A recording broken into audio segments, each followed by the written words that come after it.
Good afternoon, everybody, and welcome to this glorious winter's Saturday afternoon here in the northeast corner of the world's most magnificent country, South Africa.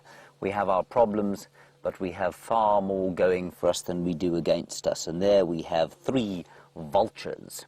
Now, those vultures are looking down at a carcass with hungry eyes, the carcass of a young buffalo murdered in its infancy by some lions yesterday evening.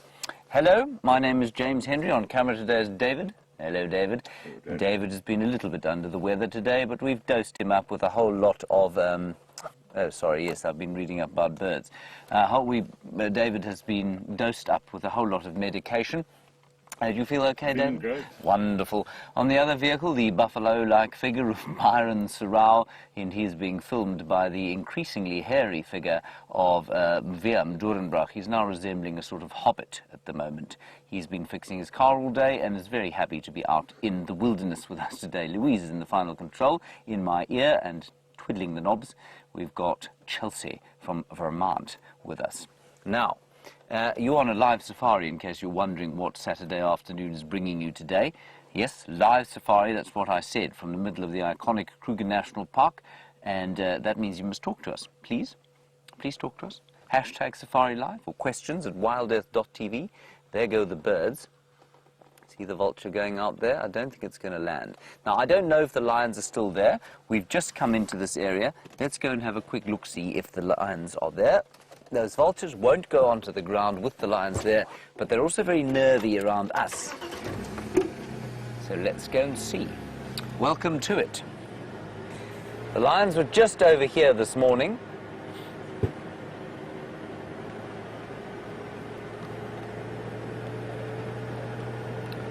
And I've got no idea if they're still here. I imagine they would be. They were very full of beefalo. I think there might be some beefalo left. And I also would like your help in identifying them. We think they were Nkuhuma lionesses. We are not 100% sure, I don't think, because the Nkuhuma pride has basically exploded into 100 different pieces because they are all giving birth, seemingly. Right, well, they were in here earlier this morning. Now, what you can often do is drive into this area, into an area like this, and suddenly find that you're almost parked on top of a corpulent lion. Just do a little bit of a drive off road here. I'll be absolutely astounded if there isn't a lion lying here in the shade somewhere. They may have gone down to the water. Davey, you haven't seen one, have you? Not yet,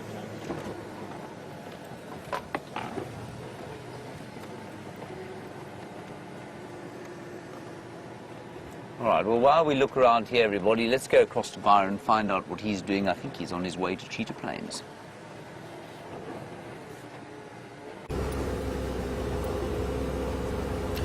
Good afternoon, everybody, and welcome to Safari Live.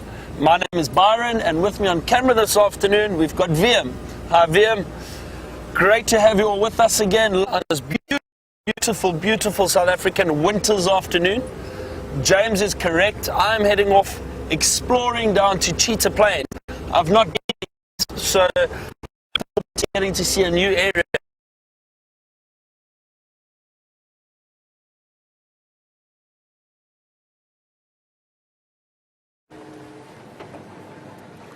Sorry about that, everybody. I'm not sure why the signal's gone. It must be Byron. You know, he's such a beefy fellow. He's obviously putting the signal off. I don't know what's going on here. I'm astounded that these lions aren't here. There was one lying right there when we came back from drive today, and now it has moved.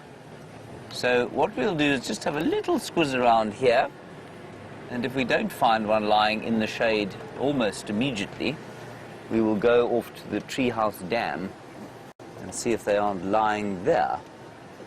But I can't imagine they've been gallivanting too far from here, given the size of the belly on the lioness I saw this morning. Yeah, well, it's 22 degrees Celsius, 75 degrees Fahrenheit, which is not as hot as it might be. It certainly has been hotter. I thought I saw a lion, but I didn't. It has been hotter, and it was very, very chilly this morning, I must say. But it's such a glorious day. Okay, we're going to go down to the water, and then we'll come back and knock around in the bush here. But I'm pretty sure... Well, I mean, they wouldn't have gone far, I don't think. So I find this very strange. But let's have one more look inside here, just quickly.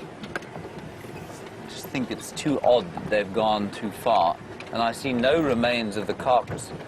But they were feeding right here. Let's scan under the bushes. Let's go a little bit forward. A lot of fresh elephant tracks around. I wonder if some elephants didn't come past here and perhaps give them what for and send them scuttling off into the bushes.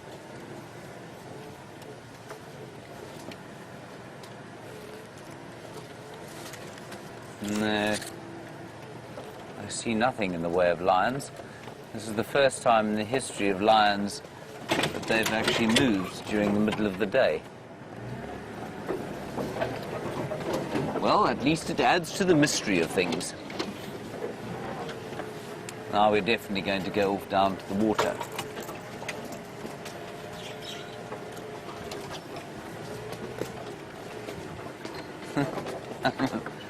I'm absolutely astounded.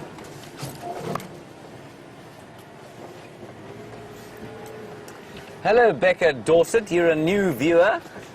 Wonderful to have you with us. Thank you for joining us, A, and B, thank you for asking a question. You want to know what we are doing? Well, Becca, we're on a live safari in the middle of the Kruger National Park. That's the sort of macro scale of what we're doing. What I'm doing right now is looking for lions that were here this morning. They were eating a little buffalo. The buffalo seems to have been devoured in its entirety. And there were some vultures here, obviously looking for some scraps that are no longer. And so now we're going to go down to a waterhole, Becca, and see if we can see the lions from there. No idea where they've gone. There are a few tracks in here, but these are old tracks from another sighting. So, Becca, this is what we do twice a day, every day.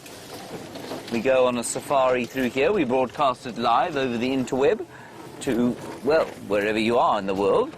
And we have viewers from Finland and Australia and New Zealand and India, and many in the United States, a couple in the United Kingdom. We've had one from Hungary, we've had one from Tanzania, we've had one from Brazil, or a few from Brazil. So that's what we do, basically, and we'd love to hear from you. And keep asking us questions about Africa, South Africa, the Kruger, safaris, and any of the creatures we might be seeing. Hashtag Safari Live, obviously you know that because you sent through a question. And Costa Rica, we've also apparently had a few viewers. Canada, obviously. Throughout the English-speaking world and some parts of the non-English-speaking world.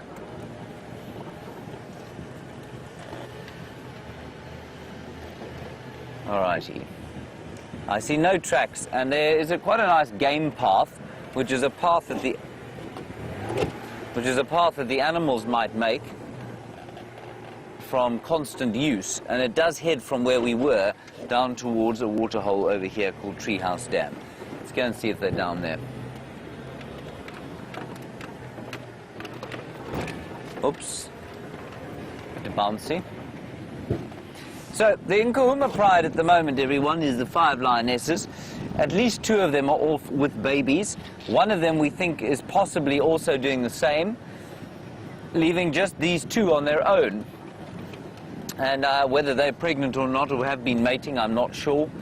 But the pride will no doubt reconstitute itself once the cubs are about 6 weeks old. Then the pride will normally be introduced to the little cubs, and they'll all start to move as a unit again. But while they're all giving birth, they are going to be split up like this, and I'm amazed that those 2 lionesses managed to take a buffalo out of a herd. That's quite impressive for 2 lionesses to have achieved, because normally they'd be chased off.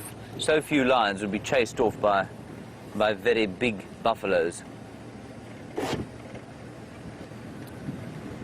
Now, Auntie Lynn, you want to know where the buff carcass could be? I don't know, because I didn't see it. And from the fatness of the lion that I saw, I would have said that they probably finished it, or most of it. But it was right there. I mean, they were feeding right where we were parked.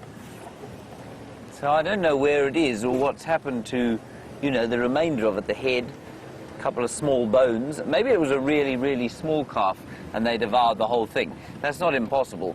If it was a newborn, they would have eaten everything. They would have eaten all the bones and everything. Maybe leaving one or two little pieces of vertebra around. But what is marvelous about this, of course, is that we don't know what's going to happen. We will probably have to track them. That could take all day. It could take another couple of minutes. Let's see. That's the joy of being out here, of course. On this proper winter's day. And of course, to most of you, calling what I'm calling winter now, winter is ridiculous. Many of you have got far worse winters than this.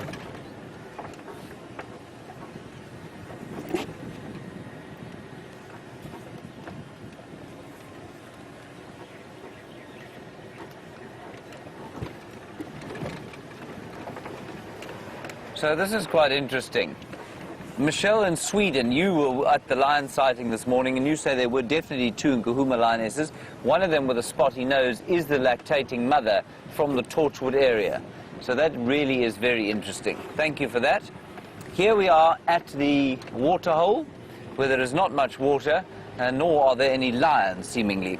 While we look around here, Byron seems to have retrieved his signal. Let's go back across to him and find out what he's going to do this afternoon.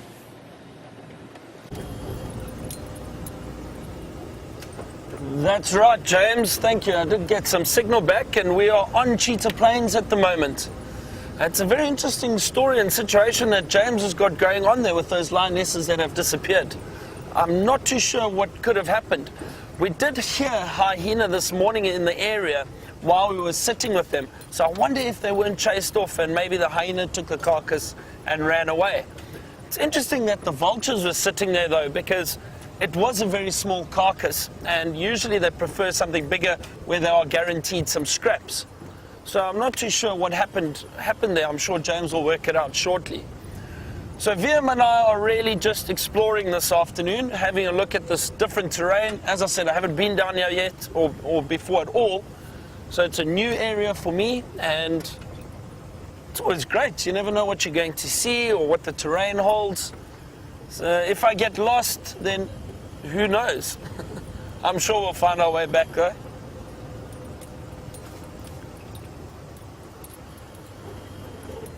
Oh, elephant up ahead. Just caught a glimpse of one. Let's have a look.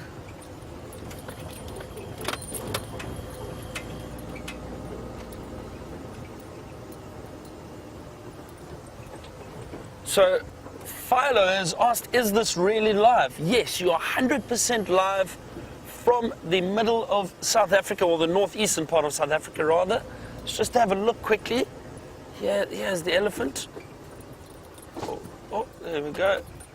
Looks like a young bull. Can you see it? I see another one off to the left, just moving through the thicket. It might be a bit tricky for Viam to get. It's moving off there. But yes, Philo, we are completely live. What we are seeing, you are seeing immediately. There's no breaks, there's no cuts, which is just incredible. We are very fortunate to be able to showcase Africa at its best and at its wildest to all of you around the world. The elephants seem to be moving through this thicket a little bit. Let's just see if I can get you another view quickly.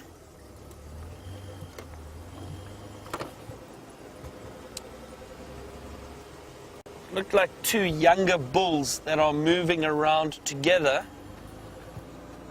Let me see. Hang on. This is quite thick here. Hang on.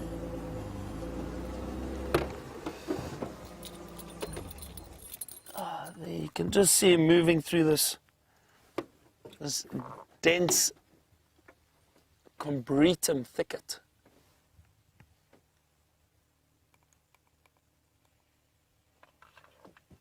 But beautiful colors in the bush at the moment. Look at all these yellows and greens and oranges. I mean, I've mentioned it a few drives now, but it really just is such beautiful scenery. And these dry leaves, you can actually hear the elephant moving through the bush as they're walking past. Can't see them, but I can hear them very clearly. Just as they're scraping against the trees, those dry leaves make a beautiful sound against their hide. That was a nice surprise. There you can have a look. Look how dry those leaves are at the moment. We have had a very dry year so far, but there is still a bit of food around for these animals. And animals like elephant know exactly where to find all the good food. And there is still some water, so no drought as of yet. Anyway, let us continue. But what a great little surprise. As I was saying, you never know what you're going to bump into. And we bump straight into an elephant, or two elephant rather. I see a few more tracks. There's possibly a herd that moved through earlier. Occasionally you can get these younger bulls following herds like that. It's only really the dominant bulls, the big dominant bulls, that will try and mate with females. So while we are heading out further into Cheetah Plains and looking for some clearings, why don't you go and see what James has got, or if he's got an update about those lions.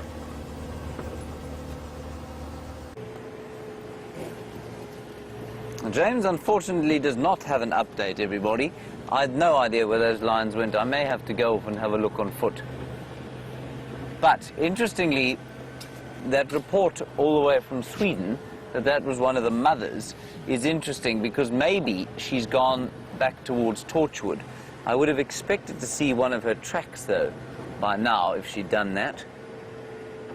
So she might be going... Torchwood, everybody, is a property to the east of us, where we are not allowed to go, but the animals are obviously free to come and go as they please. I'm just going to keep an eye on the road to see if there are any tracks. So if I don't look at you when I'm talking to you, I'm not being rude, I promise. But there's a very nice shot of a forked-tailed drongo which has just avoided us. There it is. Oh, I forgot we don't have the super zoom. That's it there. Very nice. And you will notice the absolute peace of this afternoon. It really is quite fantastic. Just looking for little insects lurking about the ground or flying past. They do hawk insects, and that's why they've got that forked tail. It's very effective. It helps them to stop suddenly in the air, twist round, turn, and then land again. Very aggressive little fellows are the fork-tailed drongos. There it goes. All right. Oops, didn't see that hole. All right, so let's watch the ground and just see if there aren't any lion tracks coming down this way.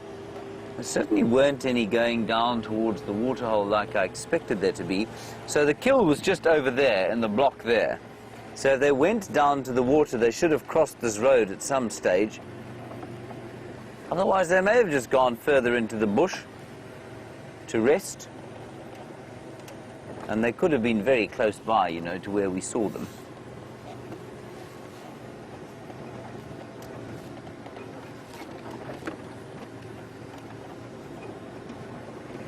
Now, Tasha, you have fallen victim to one of the great misconceptions of the African wilderness and lions. You say that I mentioned that there were 2 lionesses in this pride this morning and no male, and you thought there was always a male with them to protect them. Now, one of the misconceptions, not helped at all by the magnificent film, great story, terrible biology, that was The Lion King, is that a male lion is part of the pride. He is not part of the pride at all, Tasha. The male lion is a extraneous part of the pride. So the pride is the female, normally related, and their youngsters. The male can normally a coalition of males. So unlike the Lion King, it would be Scar and Mufasa. They would be mates together normally, and they take over territory together and dominate that territory. And within that territory, Tasha, there would be 1 or 2 or maybe even 3 pride territories. There's a lion track, but that's from last night.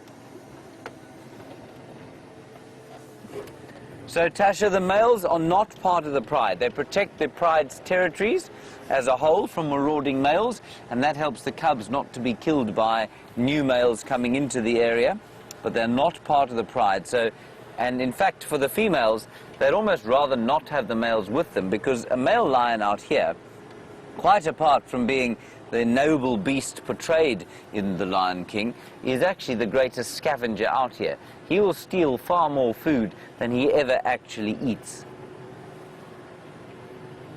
And he'll steal it from everybody, from the prides, from the hyenas, from anyone.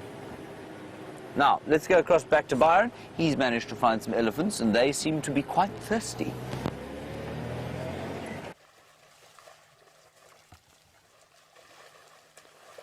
Look at this, everyone. A beautiful herd of elephant. Remember, while we were driving, we saw those other 2. I said there were definitely tracks of a herd that's come through, and those 2 bulls might have been following. I think that's exactly what's happened here. They are following this herd, and look at that little baby playing in the water. He's tiny, tiny, tiny little baby. Beautiful calf. Oh, this is fantastic. I'm in my element now. These are one of my favorite animals, and it's so great to be able to see them at a waterhole. And they are really enjoying it. It's been a nice warm day. We've had a few cool days, the last 2 or 3. So it's been really warm today. Now enjoying this water and a bit of mud. Look at that.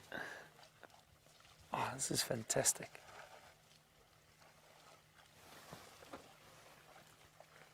Look how tiny that little one is. Just off to, there we go. Look at that. Oh, just so cute. At that age, that little elephant does not know how to use its trunk yet. Probably, you see, trying to drink with its mouth. It can't use its trunk yet, and to pour the water into its mouth, so it will just put its head right down.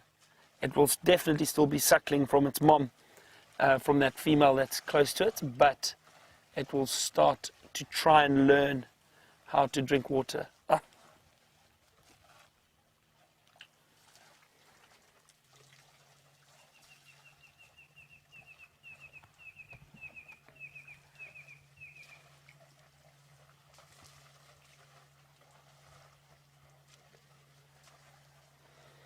So Aaron in Florida has asked how we can tell the difference between an elephant cow and a bull.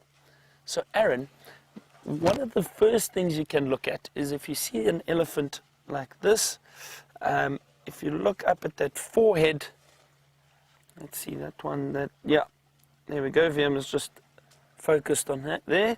That is a female, so you can see, just hang on, there's a beautiful female getting quite close to us on the right with the baby. Look at that, very close to us. So this female right here in front of us, if you have a look at her head over there, see it's a very sharp, angular shape, and that is typical of females. Males have got a much rounder forehead, and that would be the first thing you could look at. The other thing is have a look where this younger elephant is suckling from. The females have their mammary glands under the front legs. You might just be able to see it over there. Yep. That is also a sign that you could look for. The males obviously do not have that.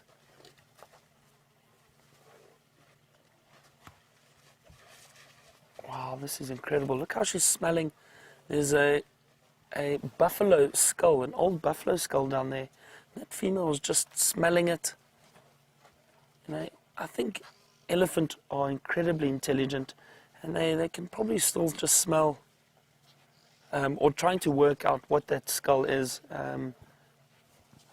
Very interesting behavior. See how she's hanging around this carcass. There's a lot of bones here. It's definitely from a buffalo kill.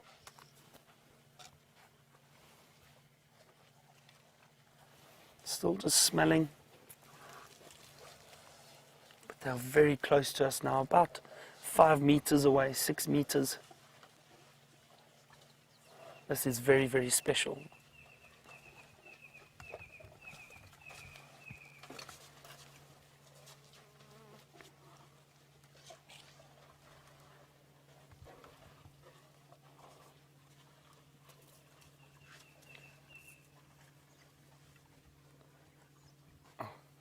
Quite a few of them still drinking. And those just moving off probably had enough water. And what they'll do is they'll just continue moving around and looking for food, feeding while the rest of these finish up. This is such a beautiful scene.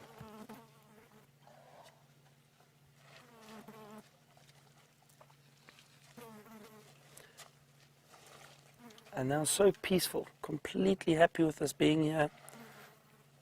Not fazed with us at all.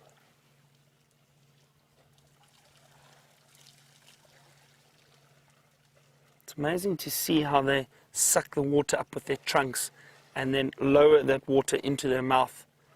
Just like that. See? Lifting the trunk and drinking. So they don't really blow it out. All that happens is they rely on gravity, and the water then flows out of the trunk into the mouth as they lift it up, and they drink that way. They can take quite a lot of water into their trunks, about 8 to 10 liters.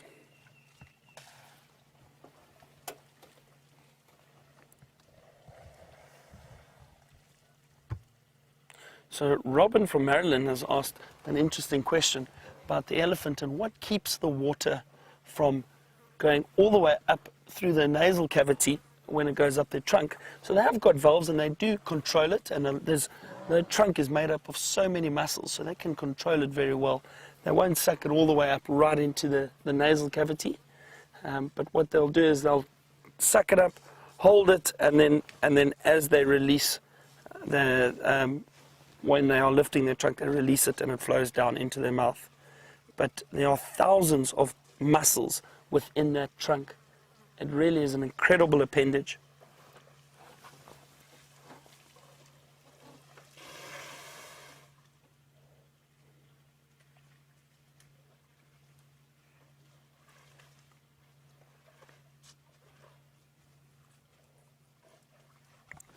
See these two still drinking intently.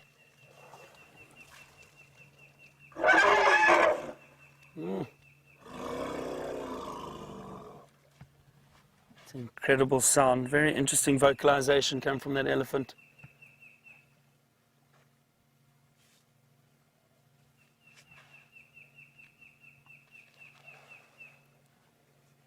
And that could have been for a number of reasons. Maybe it was just a little bit agitated with that adult behind it.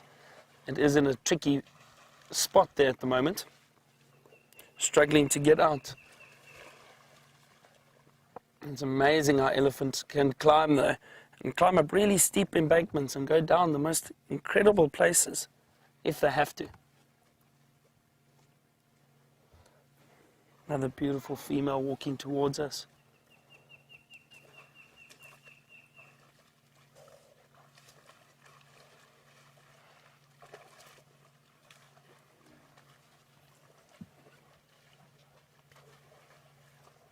I hope you're all enjoying this as much as I am.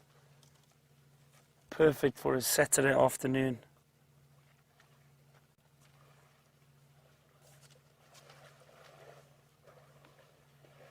See, the herds like this of elephant predominantly consist of the females and a lot of the calves or the youngsters, but mainly females. There will be young males within this herd, but once they get to a certain age, like those first two that we saw earlier, they generally get pushed out of the herd. The reason for that is the females just are a little bit hesitant with having those young bulls. They get a bit boisterous. They cause a bit of unrest within the herd. So they get pushed out, and then what happens is those males will go and try and meet up with big dominant bulls. And those bulls then teach those younger males how to be more successful, how to be dominant, and how to look for females when they are ready to mate. But for now, in a herd like this, it's mainly the youngsters with the adult females, but there will be some young males there too.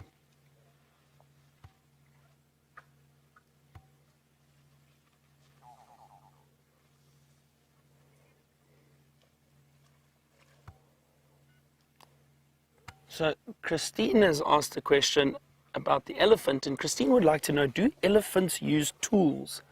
So Christine, no, not that I have ever seen. They rely a lot on the strength of and the power and the capability of that of the trunk. They can pick up tiny, tiny little fruit, or they can break big branches with it. The other two, I suppose you could call them tools, are their tusks. They rely a lot on that to tear bark, break branches, or dig up mud or sand. They do use their tusks quite a lot. And also their feet. They will kick loose a lot of trees or branches or roots that they are looking to feed on. They often kick up sand and mud so that they can throw it on their backs. The reason for that is it protects their skin, cools them down, and also keeps a lot of the flies away. In terms of using any other tools around, I've never seen it, and I don't think they do. But as I've listed, they've got a number of other tools that they can use.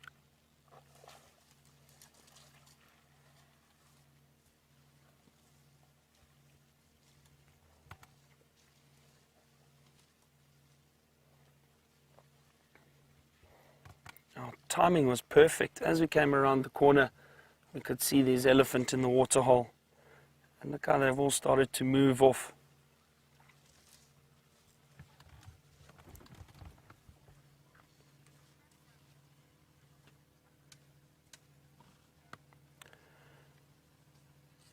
Really fantastic to see these elephants in the waterhole, the interaction, the sounds.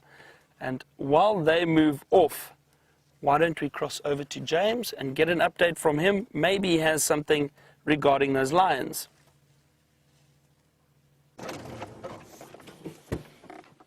All right, just a quick update from us, everybody. I eventually found one lion track coming north over the road, just into this area here.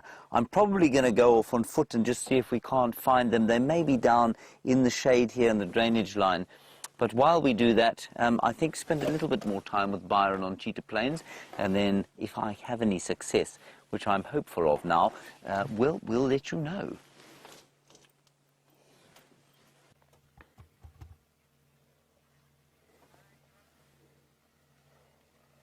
Okay, so James is going to go and follow up on that track that he's found.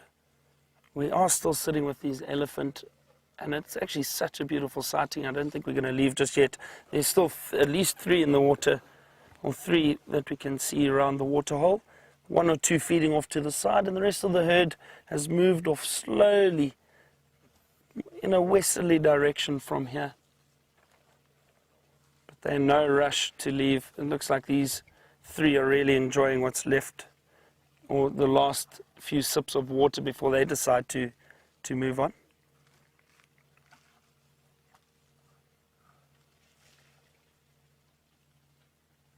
Elephant really do love water.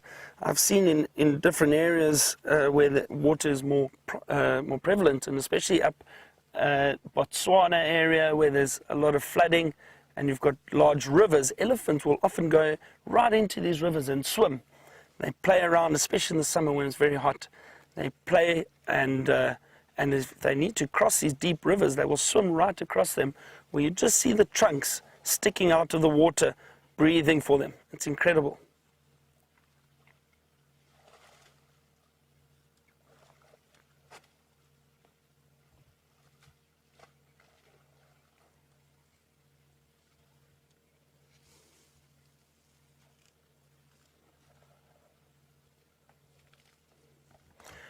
So Katie from Kentucky has asked about those valves in the trunk and up closer to the nasal cavity, whether or not sand can clog up the trunks, or do they use those same valves to stop it. They definitely use the same valves. Those trunks are incredible appendages for the elephant. I mean, I don't think we really understand the extent of how well they are able to be used. They definitely control everything that goes in and out, and I don't think they get blocked at all. I've never ever seen or heard of an elephant having a blocked trunk. Those valves would control all that sand that they pick up and suck up. Usually what they do, though, is they try and grab it with their trunk. They wrap the sand or the mud around the bottom of their trunk, almost like you would scoop it with your hand, and then they throw it on their backs. They don't necessarily suck up the sand or the mud.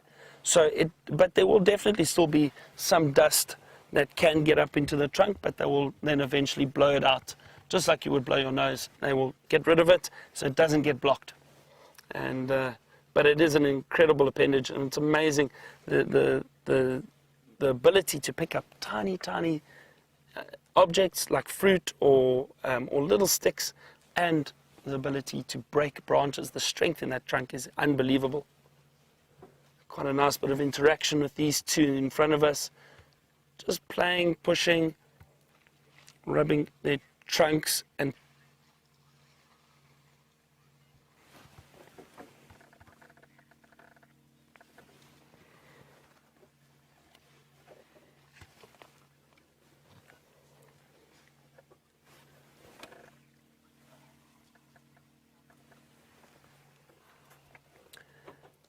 see that elephant on the left missing half of its tail there. We saw that this morning with the giraffe. The giraffe is also missing a bit of a tail. That can be from for a number of reasons. I would think that this elephant is possibly missing its tail because it got an infection, maybe from ticks. And often what happens is that infection or those ticks can cause an animal to lose its tail. And with other animals, you might see a tail get bitten off, maybe from lions. I don't think this is from lions. I have seen up in Botswana and Zambia, where I was mentioning when the elephants cross the rivers, where crocodiles go and they try their luck, and they occasionally grab an elephant tail and bite it off. So that is also a cause, but that would not happen in this area. I don't think where we are now, there are some big rivers to the south, and a lot of crocodiles there, but I don't think these elephants spent enough time in those rivers for crocodiles to bite the tails off. I think that is possibly from ticks.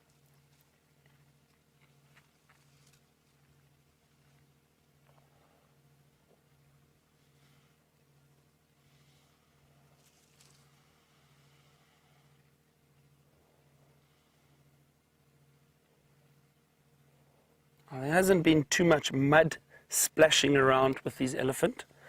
The reason for that is because it is winter, so it's not too hot. But in summer, when it is very hot, they like to splash water and mud on their backs. Helps keep them cool. And often what they will do then is they'll go find a nice big tree and rub up against it. The reason for that is it scrapes off some of the ticks that might be sitting on them. Just get rid of the fleas that they have, but they've got very thick hides, so they don't have many, not like a lot of the antelope species and that, but the mud does help them. And you'll have these prominent rubbing posts. When they go and they rub right up against it, and it becomes very, very smooth. I'll try and have a look while we are driving if we can find a rubbing post. I might see something up on that big tree just now if we drive past there. I don't want to move just yet. This is still so lovely, and I don't want to disturb these two that are drinking. They've become completely relaxed with us. But the rest of the herd do seem to have moved off. They're spraying the water.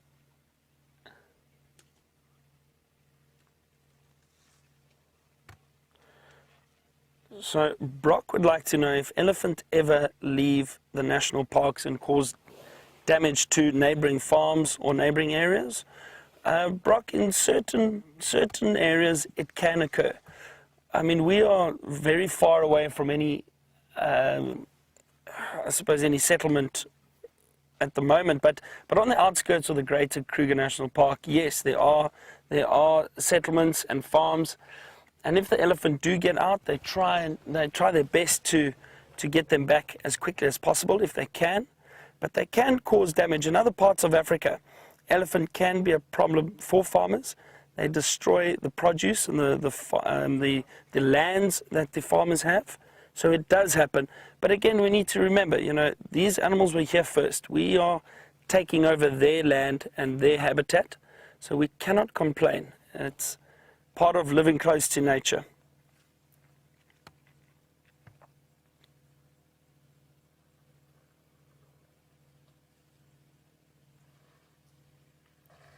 One just seems to be smelling it over there.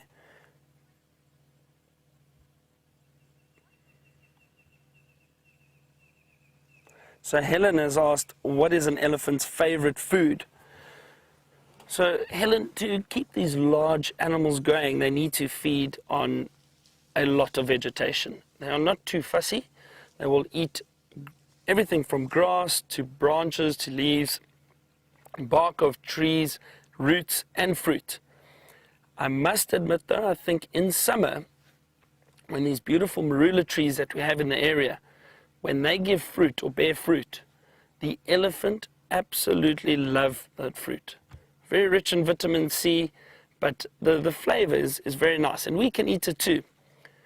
And elephant will go and stand under marula trees. I've seen them rock a tree to shake some of the fruit out of the tree. It's incredible to watch. They lift their trunk up and they place the bottom of their trunk or their mouth up against the tree, and they rock it once or twice, and that often shakes some of the fruit loose, and they will pick them up with their trunks and feed on it. You can find piles of elephant dung full of marula fruit. It's incredible to see. So I would say that's probably their favorite.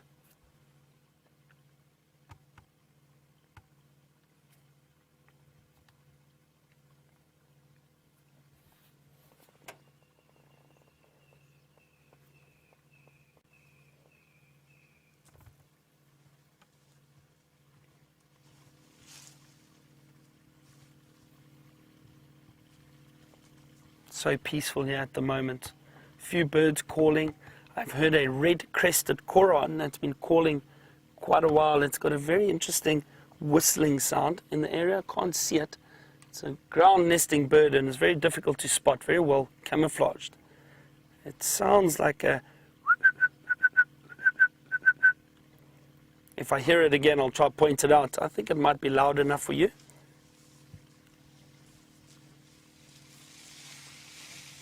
Oh, this one's coming back to the water.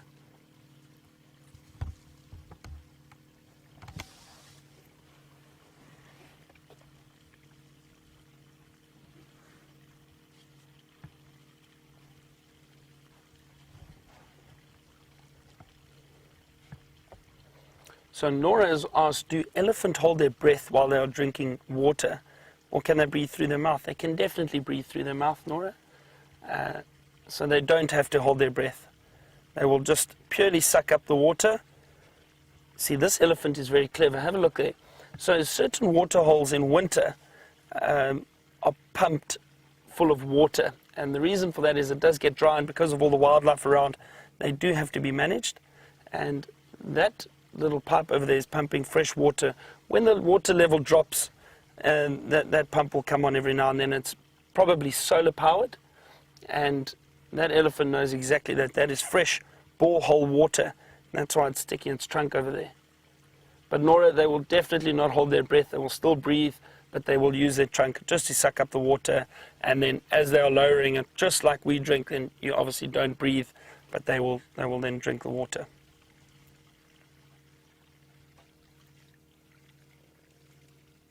Look at that, very interesting. Just incredible again. Look how that trunk works.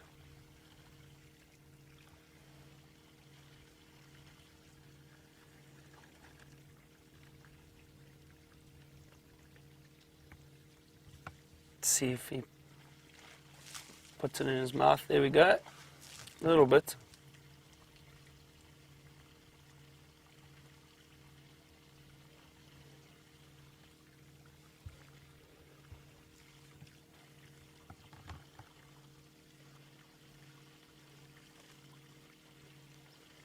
I could sit here for hours watching these elephants. They, as I mentioned earlier, just one of my favorite animals. I think they're so intelligent, and they can be peaceful and graceful and very caring animals to one another. I've often seen footage, and I've seen it myself, how they help the youngsters either get food or get out of water holes. You'll be surprised that a young elephant can often get stuck in a muddy wallow like this, and the adults will come and just give it a helping trunk and get out of the water. They are amazing animals. And then again, just their strength and power. I've seen an elephant push over a tree like it was nothing, a very large tree, a number of times. The reason they do that is purely to get to the leaves and the branches that are higher up if they can't reach it.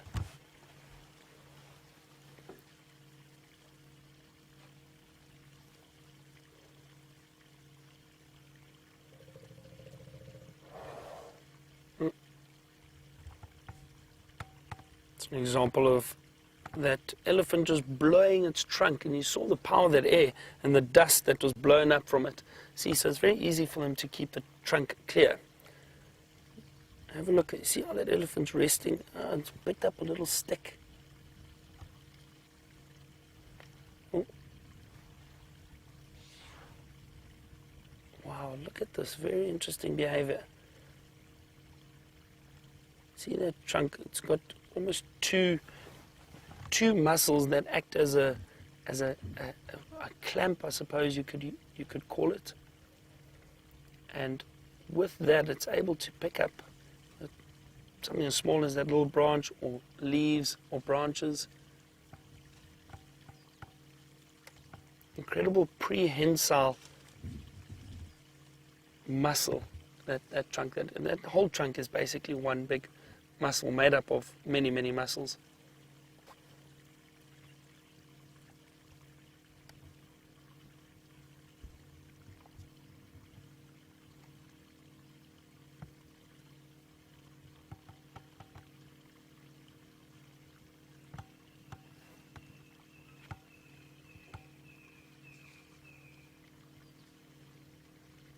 So Jenny from Texas has asked if once the grass becomes more scarce further into winter, will the animals move off? And yes, Jenny, they do. In certain times of year, when the vegetation decreases because of drought, animals do, we don't get migrations like you see in East Africa, but you will have seasonal movements within certain areas. They will try and go into areas where there might be better vegetation for them to feed on. So in an area like this where there's very little grass, you probably won't see too many zebra or wildebeest that specifically feed on the grass. They'll go and move into other areas, maybe clearings where there is grass for them to feed on. So you do get seasonal movements, but it won't be as large as a migration like you have in East Africa, where they travel hundreds of kilometers to go into an area where there is food. We don't have that in Southern Africa.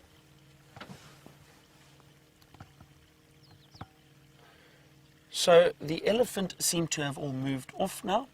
I think we are going to continue, and while we do that, why don't you go back to James and get an update from him and those lion tracks.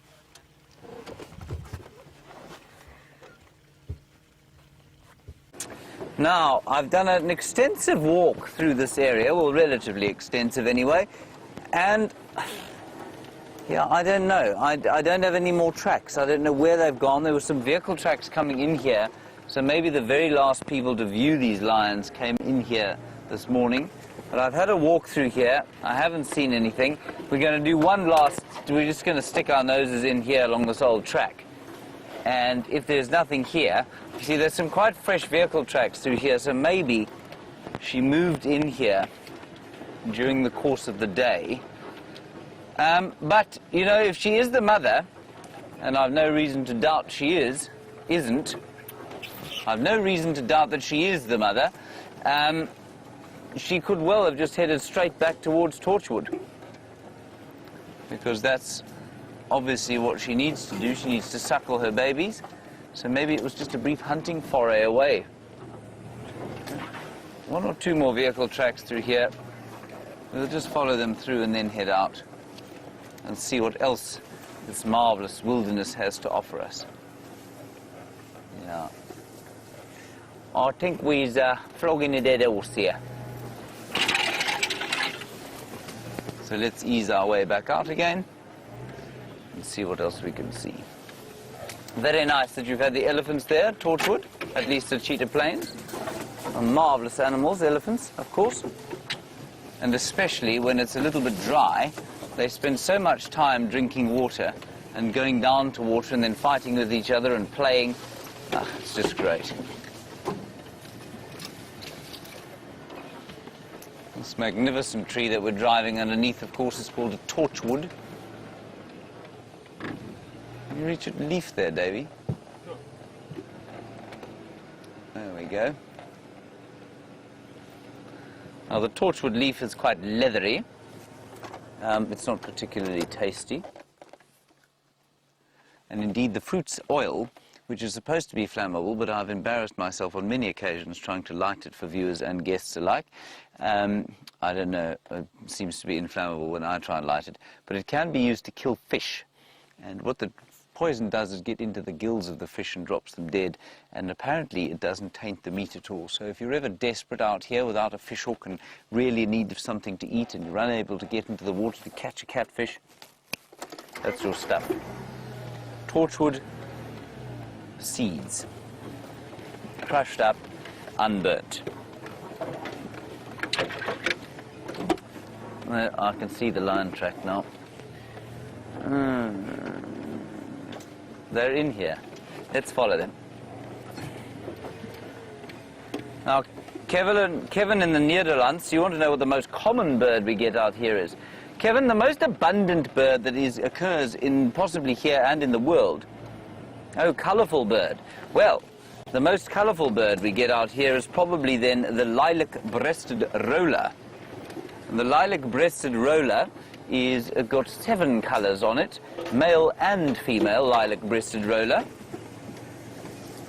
They, certainly at this time of the year, are by far the most colourful birds. At other times of the year, they are probably, the most colourful birds are probably the sunbirds. Well, in fact, I mean, they're around now as well, but you just don't see them very much because there are not many flowers for them to eat. Now, the tracks come through here. I'm in many minds as to what to do now. I mean, we're on the tracks. Well, let's have a listen and see if we can't hear some birds alarm calling. While we do that, Kevin, I'll show you a picture of these colourful birds, the sunbirds. Oh, you know what? The most colourful in summer are the bee-eaters, I would say. So, if we go across to the sunbirds, there they are. And we get, the most colourful one we get here is called the collared sunbird. There. There. Isn't that beautiful? Stunning. Ooh, hang on. I'm getting an update in my ear about Karula. Oh, there's a kill. Let's go there. This is wonderful news, everybody. Okay, let's go back to Byron. I'm going to try and figure out what's going on here. Karula apparently not far from here. So let's go back to Byron, get an update from him. I'll keep up with you now.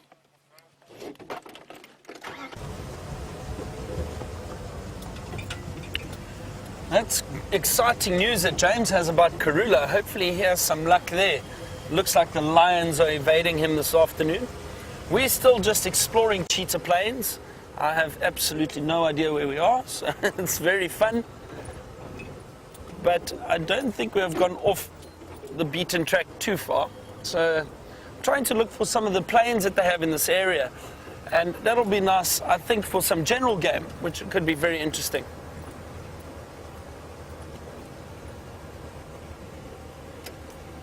Again, it's just so great to be able to drive through this area. Beautiful afternoon.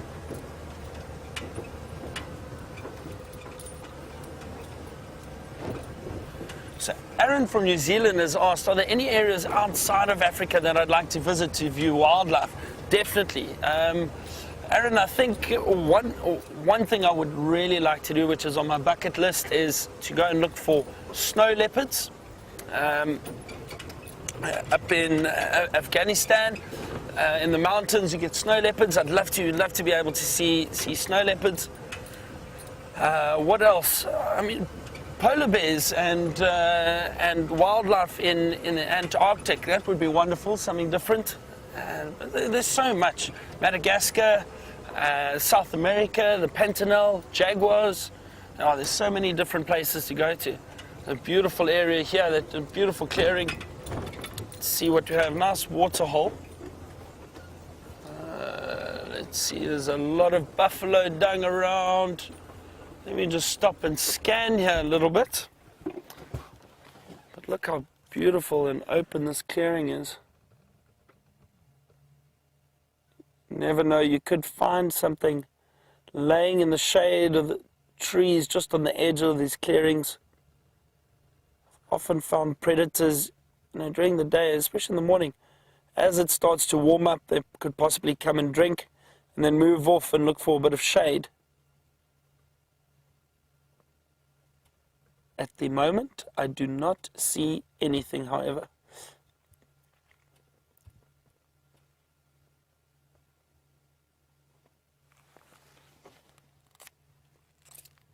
It seems very quiet here at the moment.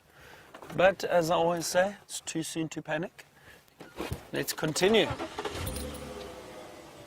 But it's nice to be able to be getting into these openings and these clearings. Generally, wildlife do enjoy this a lot. It's a bit safer for them, and the reason for that is just it's easier to spot any potential danger or predator that could be coming towards them. But during the day, even the antelope species and that will start moving off into the thickets and feeding, looking for a bit of shade.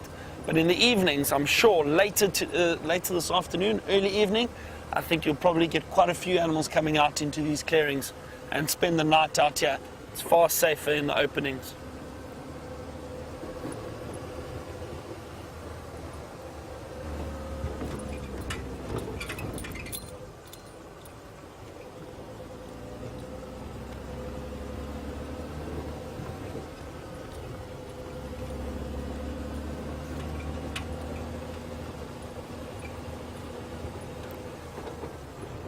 This is interesting. Have a look at this tree in front of us. And unfortunately it is dead. Now this is an acacia tree, a knobthorn. But what has happened here, and if you look a little bit lower, look how pale that bark is. And the reason for that is elephant have ring barked this tree, which means they have stripped the bark right around the tree. What that causes is the tree, as you can see, to die. The reason for that is the bark contains a cambium layer, which is a layer which transports all the nutrients from the leaves to the tree and from the roots to the tree, back and forth. So with the elephant stripping the bark, and the reason they do that is to feed on it because it's got all the nutrients, and there's nothing to transfer those nutrients up and down the tree anymore. So that causes the tree to die. And how they do it, and we spoke about it earlier, is they use those tusks. They're able to push a tusk into the side of the bark, and they pull it and they rip it open, and then they'll use their trunks and they'll strip it. And there's a tree like this, and you can actually see it up just to the top of the tree. You can see you have these strips of bark, and it's very easy for the elephant to strip the bark. There we go, see it hanging over there. And they pull these long strips of bark up the tree, and that's what causes it to move all the way up the tree, up to the top there before it breaks off, and then they feed on it.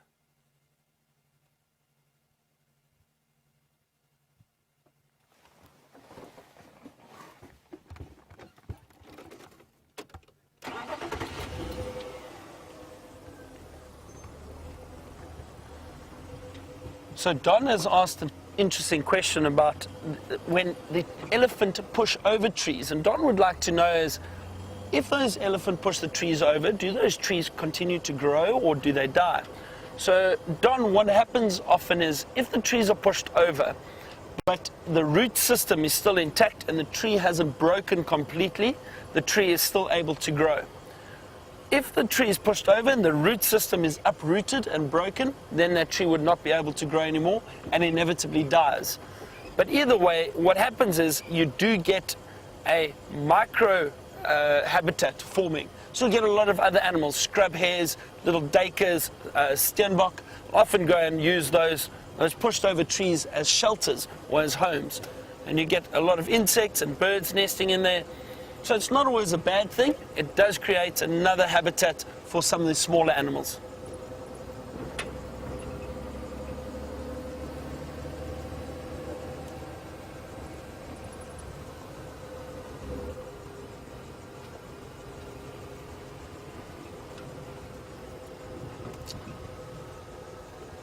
See a few zebra tracks around here, and we are approaching another clearing.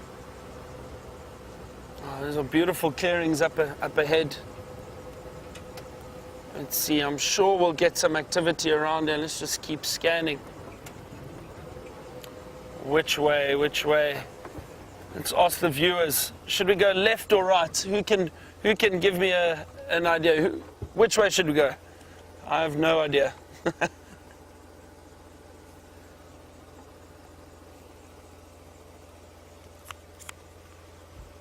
While I'm waiting for a left or right suggestion, I'm just scanning and seeing if I can't see anything.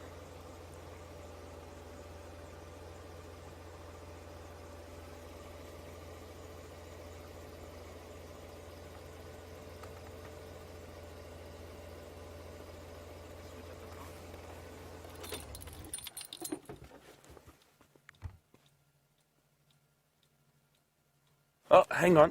I've spotted a zebra. We are going right, everyone.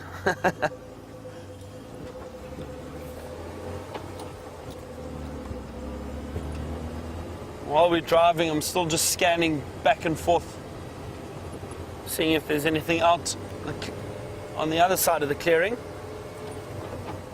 I did see a zebra.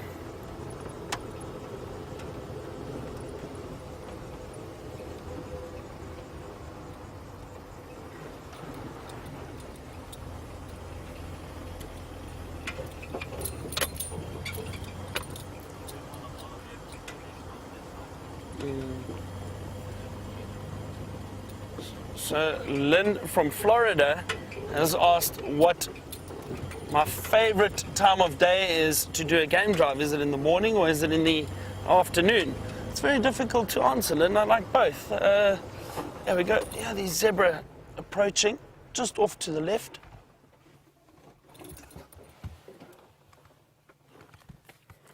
And Lynn, I think, let's see. Oh, I've seen two cheetah. Can you see the cheetah, everyone? Have a look there. Fantastic. Exciting. I'm just trying to watch.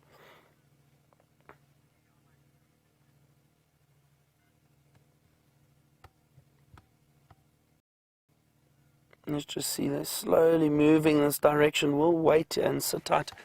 So, Lynn, getting back to your question, morning or afternoon, it's hard to say. I mean, we had such a beautiful morning, and especially in winter, it warms up nicely, and it's a fantastic, fantastic time of the day.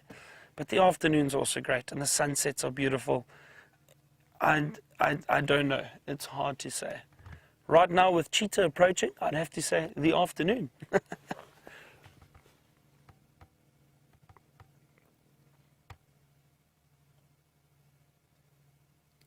I see two cheetah there, moving through the thicket. They should break through that little scrub that they're in at the moment shortly, but there you can see them quite nicely. Wow, I haven't seen cheetah in the Sabi Sands for quite some time. I know these plains and these clearings are ideal for cheetah, and I'm not sure when last on Safari Live you saw cheetah. So this is fantastic.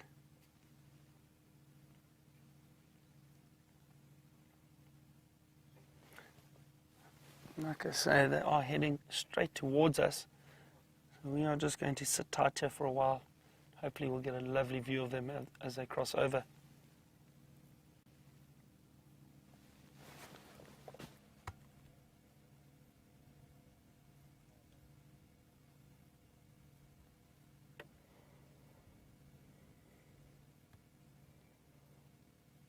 While they're walking, they'll most likely try and scent mark. Often what cheetah do is they find prominent trees, and that's what that one is doing there. Can you just see it's lifted its tail, scent marking? And the reason for that is this is obviously their territory, and while they're moving around, they constantly scent mark. I'm assuming these are two males. It does look like it. I'm just going to move up a little further forward while we wait for them. We might get a better view. They will also use these pushed over trees as a vantage point to have a look around and scan the clearings. And the reason for that is it just gives them a nice area, a nice little bit of a raised platform that they may scan and look around. So often cheetah, they don't climb as well as lion or leopard, especially not leopard, but they do jump into trees, and they will mainly, like I said, jump into trees. It's mainly trees that have been pushed over. They're a bit easier for them to climb into, and they'll stand on that and scan. And from that vantage point, they can have a look if there's any prey. Let's see, I don't see them now. Just trying to scan again.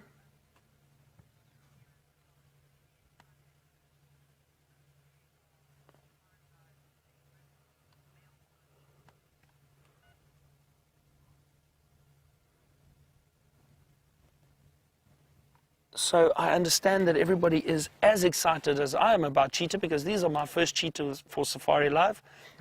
I know you have seen them a few times, and this is amazing. I'm very excited because I don't know this coalition. Like I say, I'm assuming it is a male coalition from what I've seen already. I think they are. So we'll hopefully get them coming out. Don't see them at the moment, but I'm still scanning. But this is incredible. As I said, it's too soon to panic. You never know what you're going to bump into, and look at that. Two cheetah walking towards us. Let me just scan again quickly. Yeah, there, I see them. Yeah, VM has got them. That's great. They're moving further into the open, but still in our direction.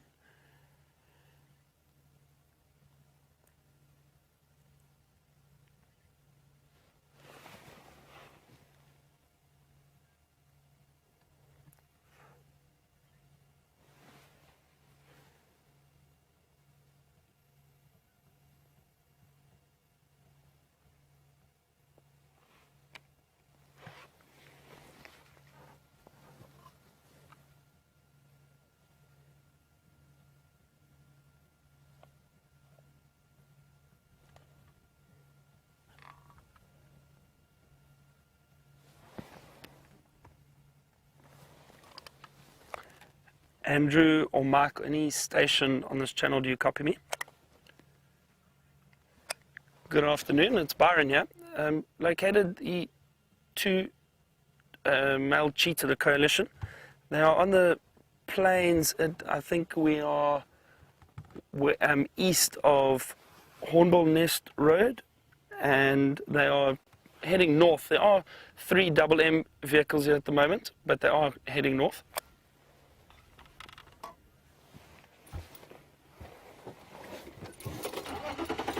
I'm just going to turn around quickly, everyone.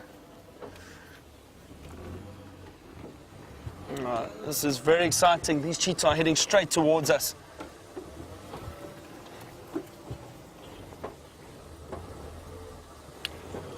So Safari Dude has asked, are these cheetah heading towards the zebra? No, I don't think they are. A zebra is far too large for a cheetah to hunt. And I think the zebra would have got a fright because it's still a predator. And natural instinct will kick in, and the zebra will probably just move off, which is, I think, what happened there. But these cheetah will not be trying to hunt those zebra at all. They may go for a zebra foal, but it's unlikely and doesn't happen often. But if there's a zebra foal around, they could probably show some interest and try and hunt that. But in this situation, not at all.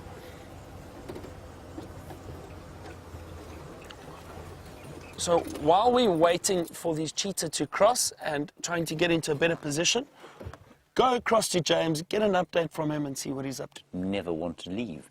Now, we're sitting here in the Mulwati drainage line, the great raging torrent of water that flows through. There's an elephant there. We didn't come down here because of an elephant. We came here because we heard reports of Karula from here from this morning. Now, the reports that she had killed were incorrect. She has not killed, apparently. Well, she hadn't by this morning, and she was right over here. Now, I'm going to wait for this young bull to see what he does. I'm not sure. I don't think he'll sort of do us any damage, but he may come quite close, and let's see. We might be lucky there. But he's about to go past where the little drainage line that feeds, this tributary of the Great Mulwati, feeds in here, and that's where Karula was. He might find her for us, you know. I think this might be a photo opportunity, David. He certainly is coming quite close. Now, were he a great big 45-year-old elephant bull, I would be possibly in reverse already. He isn't. And so he's unlikely to do us too much harm, we hope. Like he's too close for me to focus. This is fantastic, people. He's so close to us. What a beautiful fellow he is. Oh, this is wonderful. Don't fall. Don't slip. That's it. You're going to slip. Do you want me to move back, fellow? I can if you want. This is fantastic. See, he's trying to get past us, but he doesn't want to slip now. And I don't want to really start the car because that's going to give him a fright.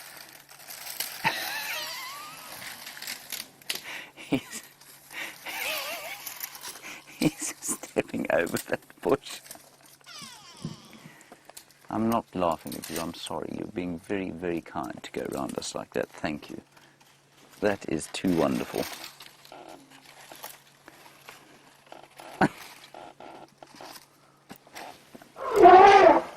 That's very loud.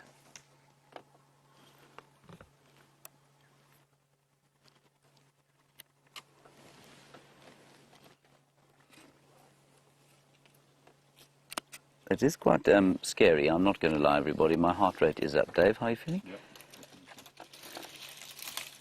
Now he's throwing bushes at us. He's very cross that we made him step over that gardenia, which he probably pushed over. This is too fantastic. Now, like I say, I wouldn't be doing this with a with a 45-year-old elephant bull with great big tusks. He's about a 20-year-old, maybe 22 or 23.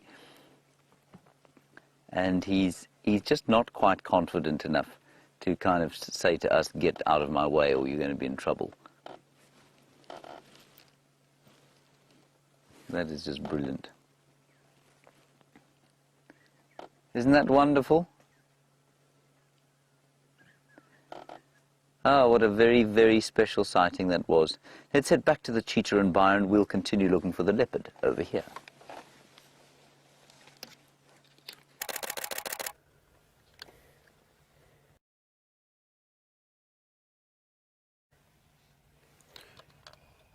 That's a close call for James and that elephant. That is exciting. These cheetah have come right out into the open and are heading straight towards us. Look again, some scent marking. What a beautiful, beautiful sighting. They're out in the open. This is a fantastic, fantastic sighting. I brought my camera with me this afternoon. James recommended it. He said, you never know what you're going to see. And look at this. Just absolutely perfect.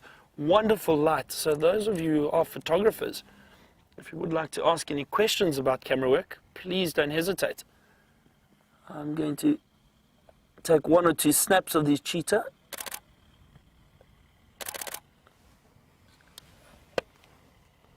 Oh, just wonderful to see them moving across the clearing. This is typical cheetah terrain. Perfect for them to hunt if they do see anything.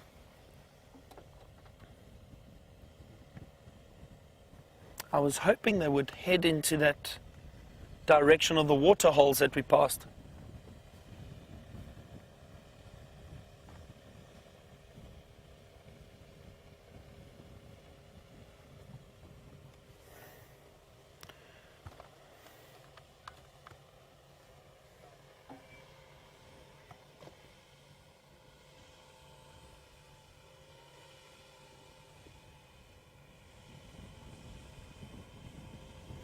So Michael, who's aged 13, has asked an interesting question about the cheetah. We know that the cheetah is the fastest land mammal, and they can reach a speed of up to about 110, 120 kilometers an hour. Now Michael has asked, what is the stride length if a cheetah is in full, or is at full pace, full speed? That is difficult. I'm trying to think now. Full stride length of a cheetah. I think it's close to around 4 or 5 meters, a stride length when they're at 110 kilometers an hour, very easily.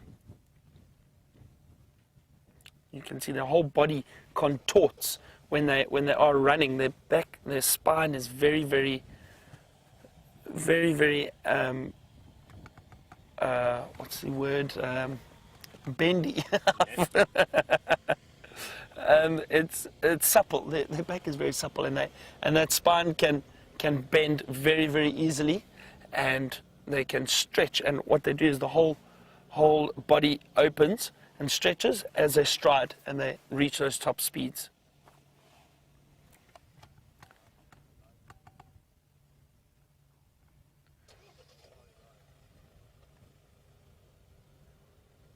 Cheetah's found a little bit of shade there, just lying down.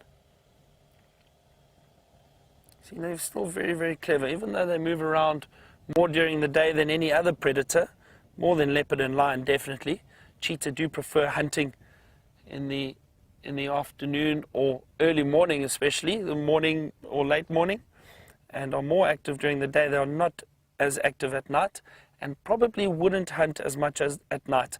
It does depend on the area, though, but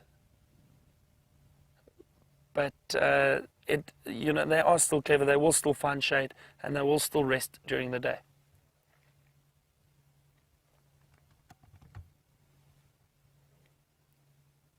Isn't that beautiful?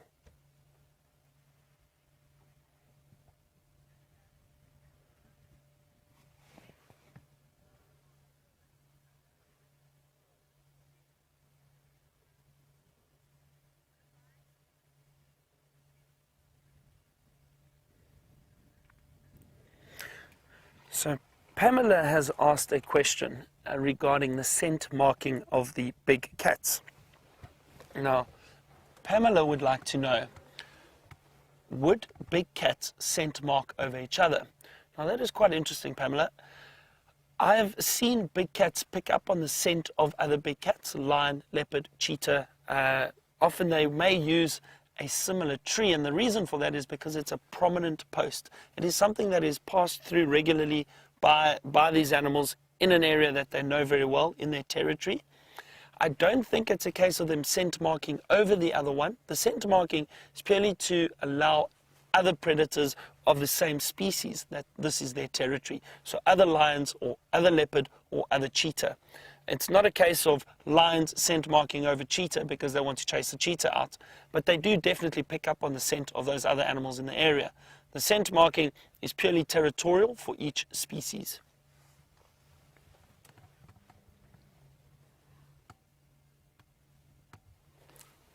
Excuse me a second.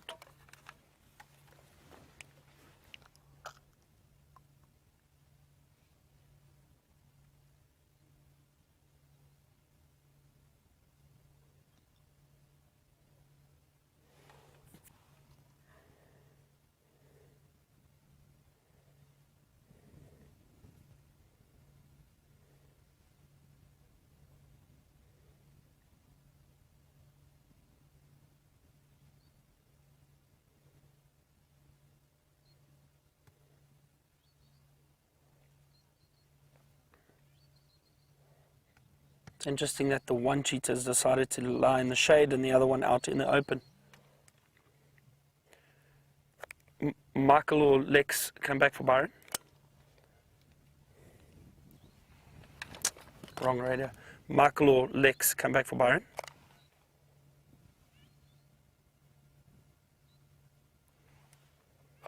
Mike or Lex, do you copy?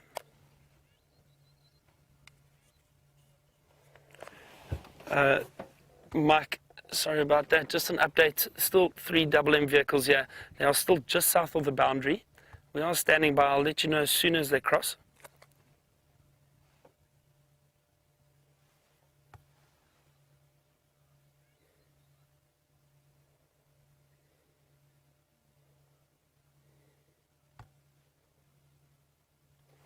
Copy, will do. So, is it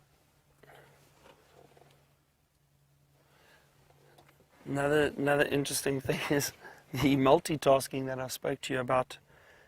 The me trying to work all the radios.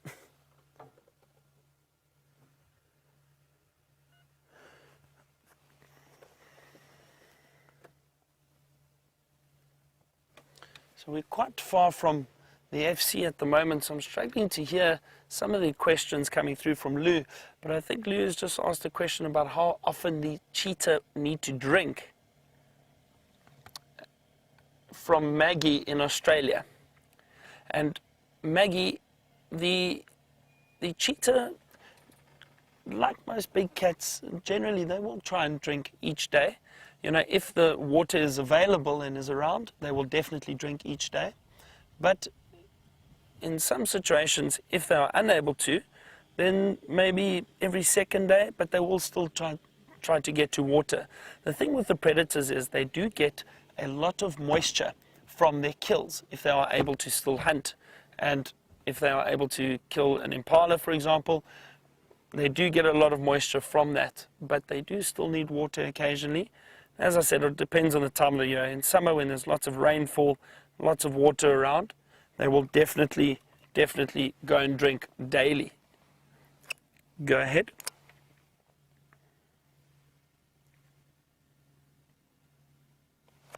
Okay, copy that.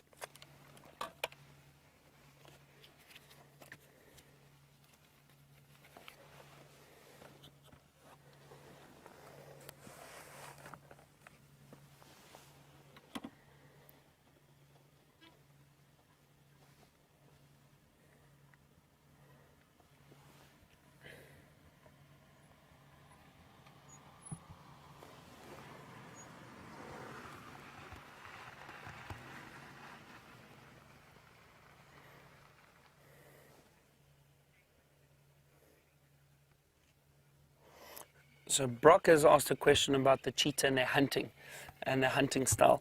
Brock would like to know, do the cheetah hunt in a group or do they hunt solitary? So generally cheetah are solitary cats, not like lions who will hunt in a pride. However, you do get, and what we can see here, a coalition of males.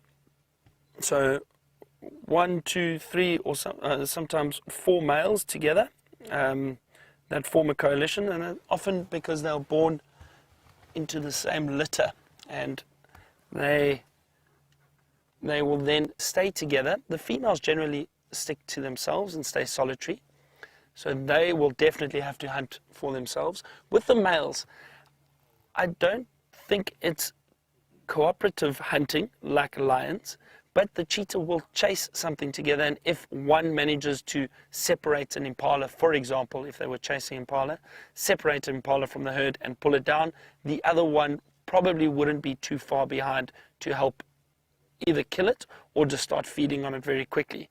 So they don't necessarily, I've never seen them chase an antelope or anything into one another. So one will wait in ambush and another one will chase something towards it. But that's not to say that it could never happen. You know, one thing I've learned with being in the bush is that you can never guarantee anything. Animals adapt, and they always change their behavior depending on where they are in their surroundings and what works for them. But you know, these situations with these cheetah in this area and from these Sabi Sands, Greater Kruger that I've seen in the past, cheetah will hunt solitary by themselves. But if they are in a coalition, then the other one will definitely come and feed with the one who made the kill. But remember, with the females, they are solitary, so they do have to hunt for themselves.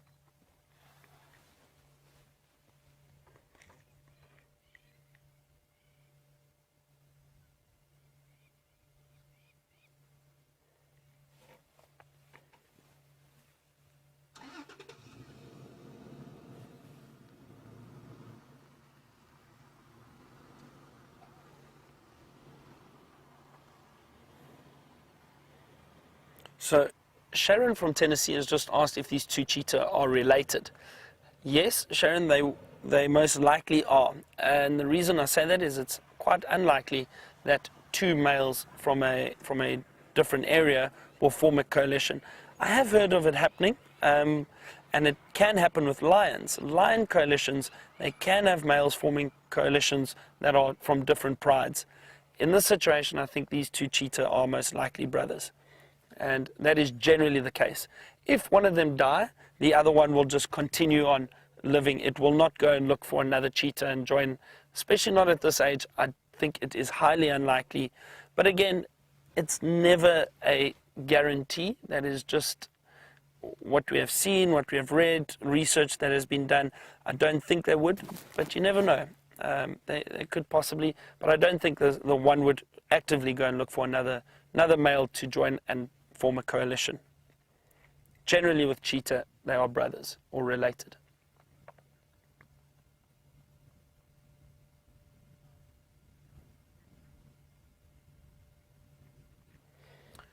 So while these cheetah are lying down, let's go across to James, get an update and see what he is up to.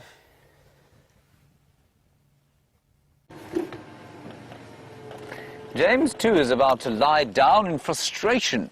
I've done a walk through the area where Karula was seen this morning. I found not evidence of one track. We're now on our own out here because everyone is running for the cheetah as fast as they can. Anyway, we're going to keep looking around here. I think it'd be quite nice to see the queen. We haven't seen her for a little while. There were some guinea fowl there. They're now out of sight. Let's move a little bit further along. We might be able to get a view of the guinea fowl. At least I can show you something. There they are. You see them, David? Now, everybody, with this camera, you'll be able to make out 2 or 3 very small grey things moving away from us. There they are, guinea fowl. Hooray! Oh, very exciting, and we're about to get a real treat now. Keep watching. There we are. Wasn't that special, David? Very nice. Listen, pick up. Superb. A real classic. Let's carry on. There were some impala running around. There were also some waterbuck running around. Why they were running, we're not sure. So we're just going to keep fossicking around here and see if Karula hasn't come into the area. She certainly, apparently, was stalking some impala today. So maybe she's killed. Maybe she's gone back to fetch the cubs. Maybe she has not killed and has gone away again for a long time. But let's go around the corner and have a look-see.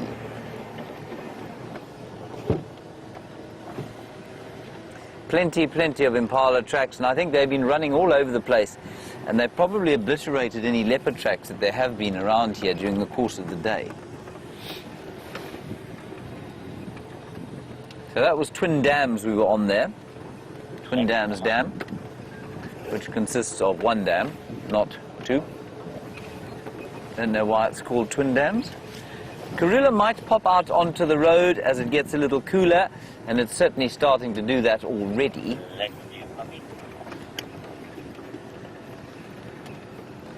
Let's ease our way down this way.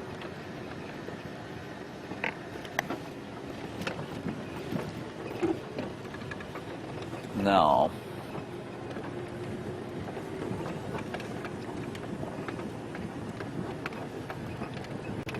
well, now that's interesting, Tasha. You say, how far will lions move after eating? Well, normally not at all. Normally they'll lie down precisely where they finish their meal.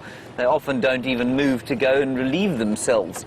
And so I'm quite surprised, actually, that they weren't there. In fact, I'm really surprised. But for the wonderful update we had of the fact that one of them is a mother.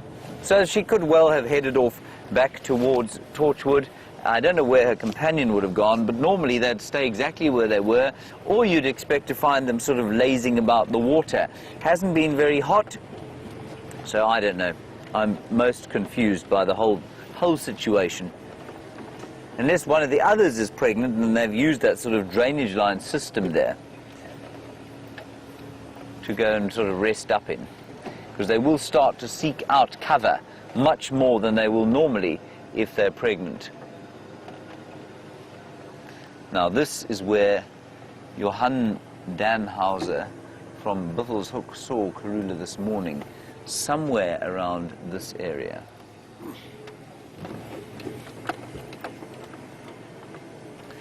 And I was walking down all through there. I saw no evidence of her. There is a bird, a persistently calling grey go-away bird going, wah, wah, wah, indicating displeasure. Why it should be feeling displeasure? Well, that's anyone's guess. Now, it sounds like there are quite a few people trying to get into that cheetah sighting, so I'm not sure how long Byron's going to be able to be there. But just wonderful that we've had the time with him. I'm going to say we because I feel so part of it. Otherwise, I'll just be very jealous. Let's just drive in here. There's a little link road that goes to the top of the drainage line. Let's see if there's anything along here.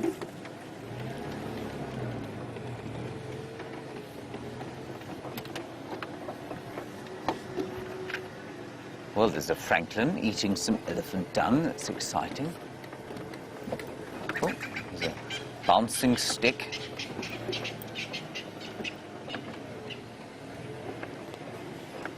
Oh, Kurula, why dost thou do this to me?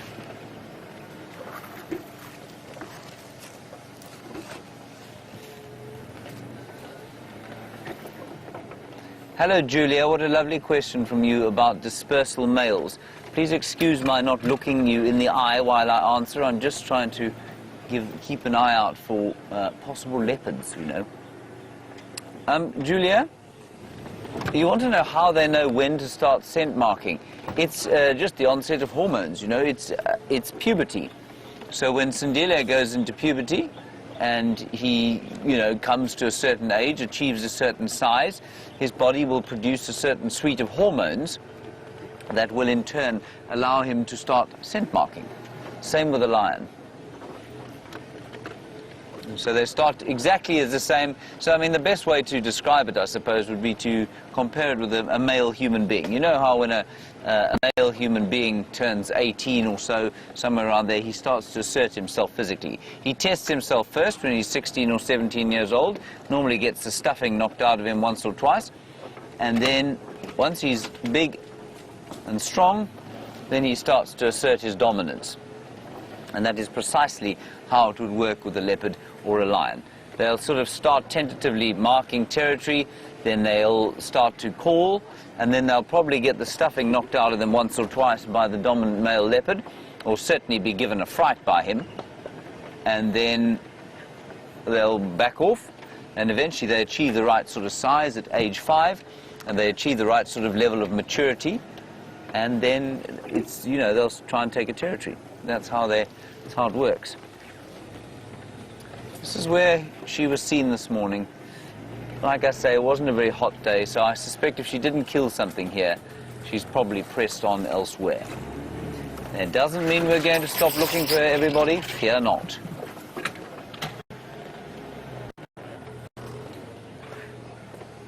But I have to find something today other than one guinea fowl running away.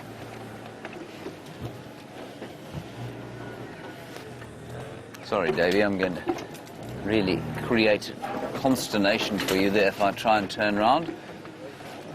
So I walked up, down, through here. Nothing. Nothing's alarm calling. Everything is at complete peace. Right, maybe we'll be lucky. My luck has not been with us the last few drives. That elephant was too spectacular. I still can't believe it. I swear I think he nearly slipped onto us there and got himself into a bit of a pickle when he realized he was going to either have to come within sort of 2 feet of us, or he was going to have to climb over that. He's going to have to climb over that gardenia bush. He's very disconcerted by that. All right, Byron has found more heartbeats. Let's go and have a look at them.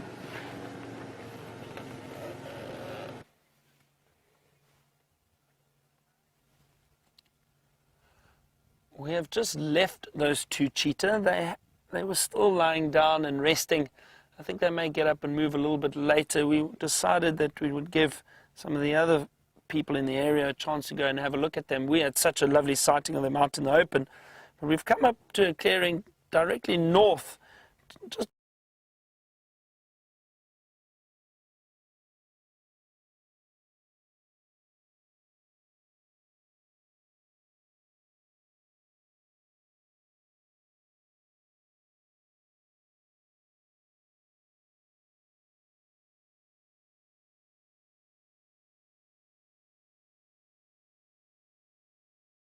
and you will see it on buffalo and other animals like rhino. You see the oxpeckers sitting and often picking at open wounds. And the reason for that, again, is they want the blood. So that actually causes the wounds to stay open a little bit longer. But in this case, they're purely sitting on these impala to clean them and preen them and get rid of the ticks and the fleas that are sitting on them.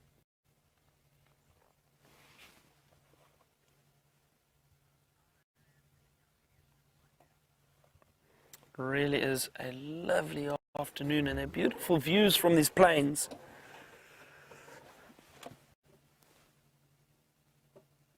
All around us, nice open clearings.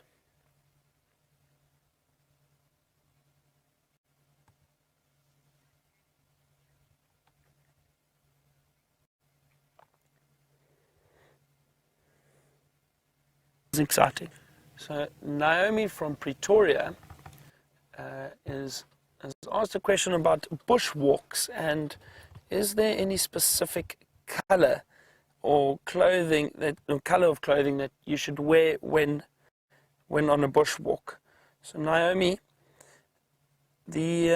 generally on bushwalks, it is preferred if you wear neutral colors. So like dark greens, that khaki color, the browns, something like that kind of blends into the bush a little bit better. But again, it's not too strict, and it's not such a bad thing if you wear anything else. Ideally, you don't want to wear completely black or white, because that can stand out actually a lot more than colors like what I've got on now. So generally speaking, on a bushwalk, you'd want something around this color, or khaki color, brown color. But most importantly is, as long as you've got comfortable shoes. That is very important on a bushwalk. Comfortable shoes, water, hat, sunscreen, and then clothing that you will be comfortable in to walk for long periods of time. But color, I would try and stick to neutral colors, especially on a bushwalk. On a vehicle, it's not as bad. You can basically wear anything. Why don't we carry on? I'm trying to head back towards a waterhole and see if we have anything coming down to drink. Naomi, I'm not sure if it is you that made the comment this morning about me indicating while I was on drive. We all had a very good laugh about that when we got back to camp. My hand going to the indicator is pure, what's the word, instinct, just a natural reaction. You get so used to it when you're driving around the cities or at home. And even out here, my hand went and I thought, hang on, I don't have to indicate for anything. But we had a really good laugh about that.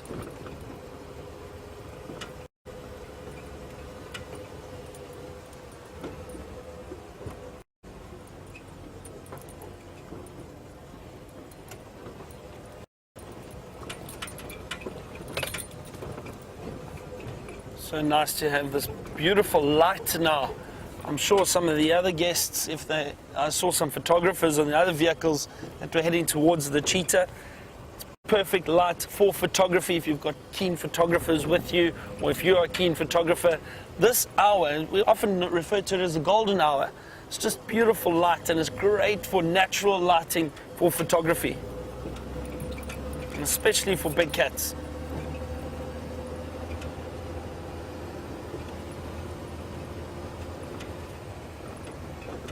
A lot of elephant dung in these areas. This is all old elephant dung, but I've definitely been moving through here, and that herd that we saw earlier this afternoon, probably one of the herds that frequent this area.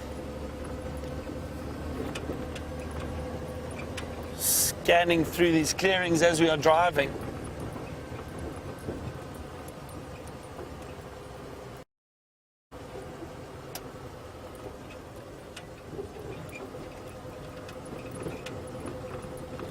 So Tasha has asked an interesting question about the impala that we saw further back. Tasha would like to know why on their rump they have got those black coloration markings, or the black marking around the rump. And Tasha, it's a very good question. Now the reason or the theory behind it, and I always say theory, is because a lot of research has been done, but occasionally we're not 100% sure. I mean, this scientists have done studies on it, and you know, most of the wildlife knowledge that we have we get from books, and I'm almost certain that it is true, but I don't think that we are always 100% certain with our theories. Again, this is the most plausible, but the one is that those black markings around the rump attract the ticks and the fleas and that to that area. It's a bit darker, it's a bit warmer, so that attracts the fleas, and it is easier for the impala to turn around and groom themselves and get rid of those, and preen themselves, get rid of the, just groom, get rid of the ticks and the fleas. It's easier to reach with their teeth. So that is why that black marking is around the rump. It's a little bit on the edge of the rump, so they can reach there if they need to. Don't have anything at the water hole at the moment. So nice and still. Scanning around.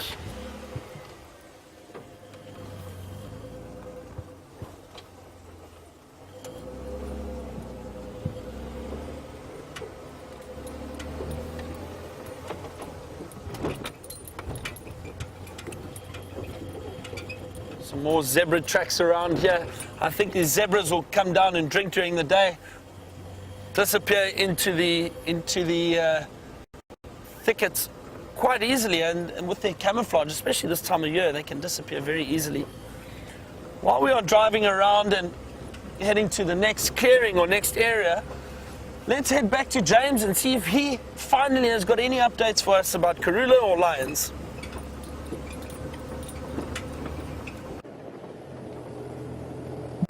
No, I've got nothing to tell you at all, everybody, I'm afraid. Sometimes drainage line here, and then we're going to head west, and I do believe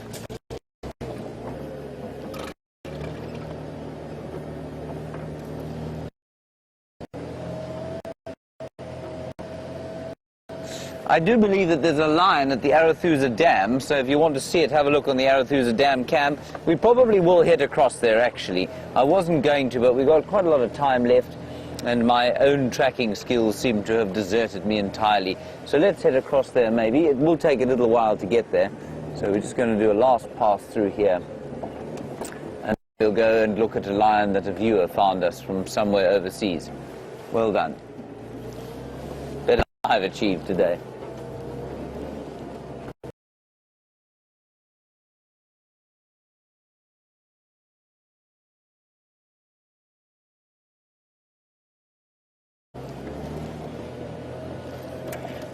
So I don't think she's in here. Well, she could really be. I mean, a leopard can hide from you at 2 feet quite easily. Very pretty sun going down in front of us. It's not going to be a blindingly red or orange sunset because we've had so little cloud today. And I think we're in for another cold night. I've already put my jacket on. David's got his jacket on as well.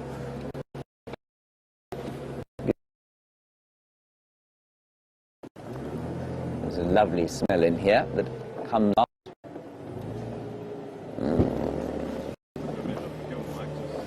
Yes.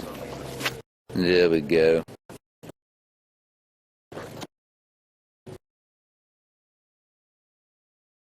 Mulwati drainage line. Indeed.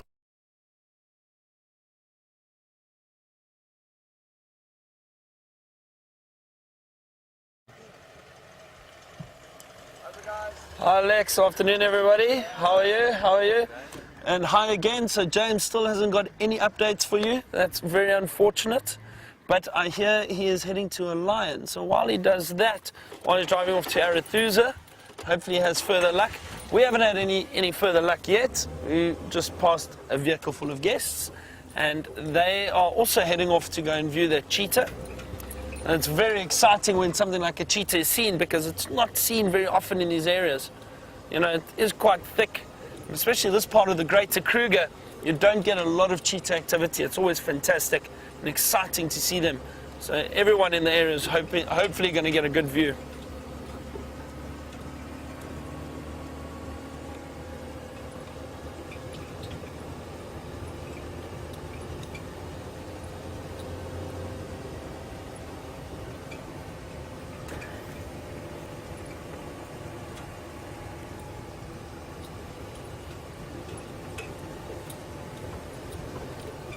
And again, I'm just really bumbling around here, not really sure which roads I'm on, or as far as I know, we are still on cheetah plains. And but it's so exciting just to be able to drive and not really know where we are, and I don't know what's around the next corner. So I'm very much like you back home at the moment. I'm not sure what's going to come up or where we are going, but I'm just driving the vehicle.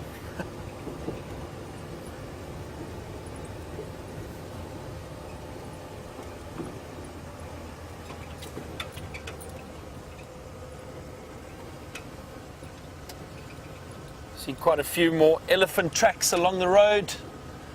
And it's quite nice with the sun, even though it's difficult to drive into the sunset, and it's usually not ideal for when you do have guests, but occasionally it is unavoidable.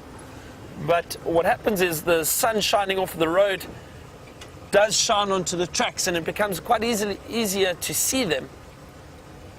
And I can just see the shine or the sheen of those elephant tracks coming off the sand.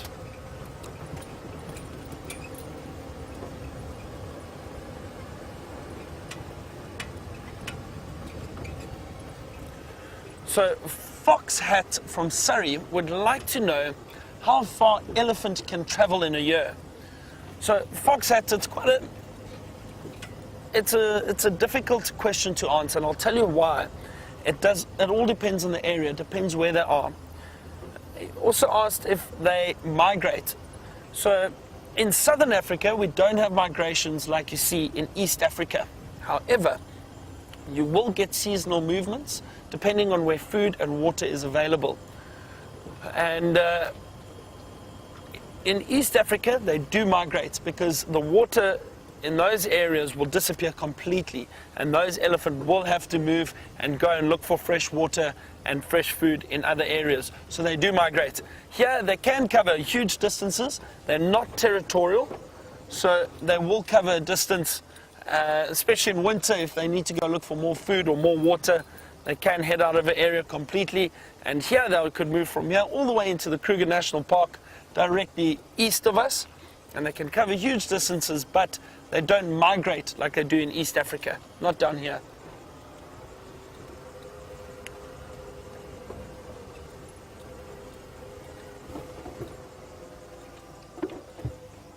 Is that a lapwing? No. Just trying to see if I can show you an interesting bird here quickly. Got the Cape turtle dove, or the ring-necked dove over there. And then I heard some lapwings. Just trying to see where they are now. They are calling, but I do not see them. Have you got them? Look at that VM. Where are they gone now? There they go. There we go. Look at that VM, thank you. That is a blacksmith lapwing. And it's a beautiful black and white bird. Why I stopped to show you that is they are incredible little birds. They are ground nesting. And what happens is, often you have these large animals, and the blacksmith lapwings are usually around water holes like this. But you can imagine being around a water hole. You have a lot of animals coming down to drink, especially the larger animals like the elephant. And this is the water hole we saw the elephant at earlier, or buffalo.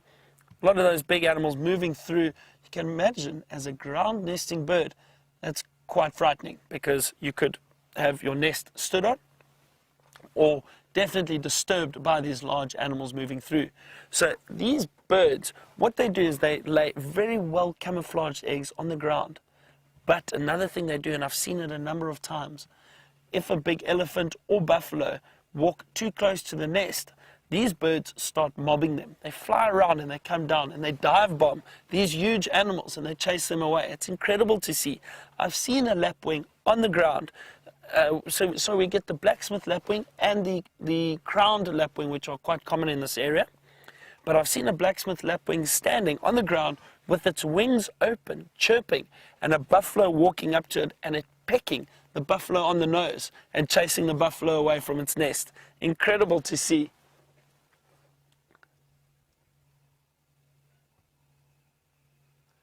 Well, we're going to drive around a little bit further and see if we don't have any more luck with some other animals. While we do that, let's cross over to James and see if he's got that lion at Arathusa.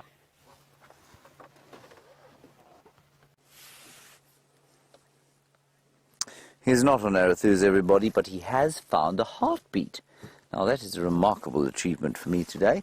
There is a kudu, albeit only 2/3 of a kudu, the rest of him hiding behind a bush. Now, there are 2 kudu, in fact, there are a few of them in here, and a warthog. Davy, there's a warthog running through the bush there, terrifying the wits out of the kudu. Stop dead, you can see.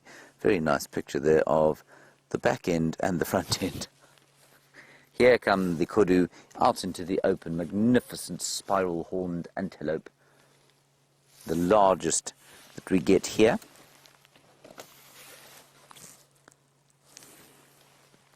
I think they're rather splendid.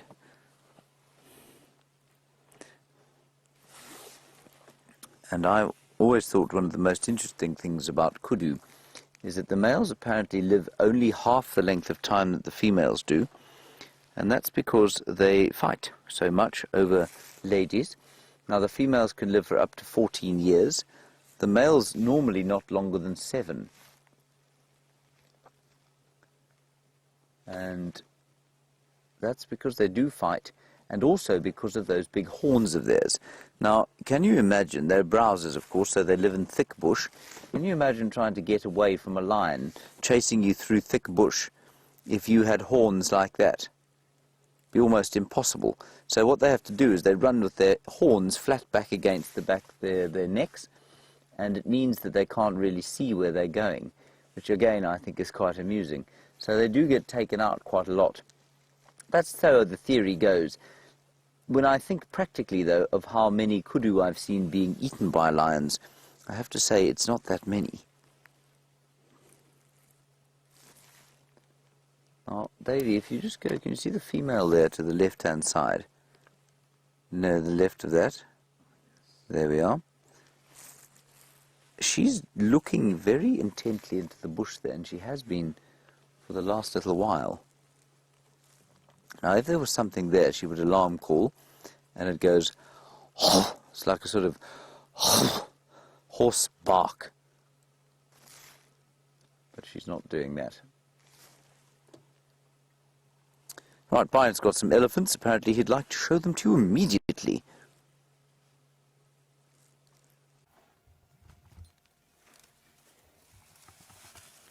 So James had a heartbeat, and I've got something with a much larger heartbeat. Look at this beautiful elephant bull. Nice big old bull. Just so graceful. There is a herd further down in the distance, further along the road. But this guy is magnificent. Look at that elephant swagger walking across. Not a worry in the world. He was very calm. Not worried about us. Oh, magnificent. Got very thick tusks. I did see a tip of his tusk had been broken off. That often happens with the elephant.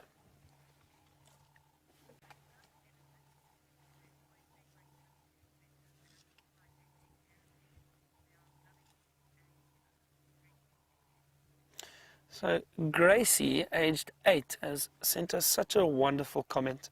She has said she loves elephant because the elephant always make her feel better and make her tummy feel good. Gracie, I agree. They make me happy too. I love elephant. I'm glad you do too. And I hope you get an opportunity to see elephant in real life sometime soon again. Look at him wandering off. That is fantastic. What I'm going to do is just drive further down the road quickly. Let's go see what the rest of those elephants are doing and if it is in fact a whole herd down there. Viam and I have been very lucky this afternoon. We have been seeing quite a lot. How's that for a first trip to Cheetah Plains?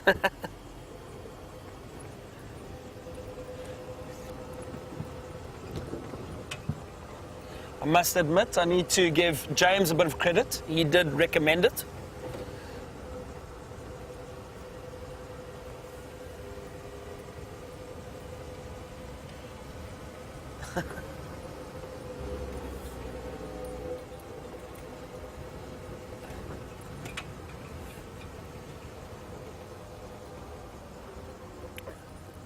Again, the signal's a little bit tricky where we are at the moment. Viam, did you hear that last question? Do elephants sing? Do elephants sing? And that was from Christine. Christine, I've never heard an elephant sing. I'm just trying to see. Can you see there? The light is a little bit tricky at the moment for you. We are looking directly into the sunlight. These just look like two younger elephant. Let me see if I go a little bit further back, maybe. So hold it there, Viam. Let's see. A little bit better. There we go. So, Christine, no, I don't think elephants sing at all. They do vocalize, and they do, and they can trumpet and make a very loud sound, but I don't think it's singing.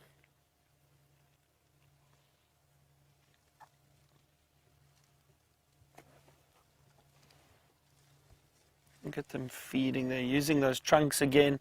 Those trunks are used for absolutely everything.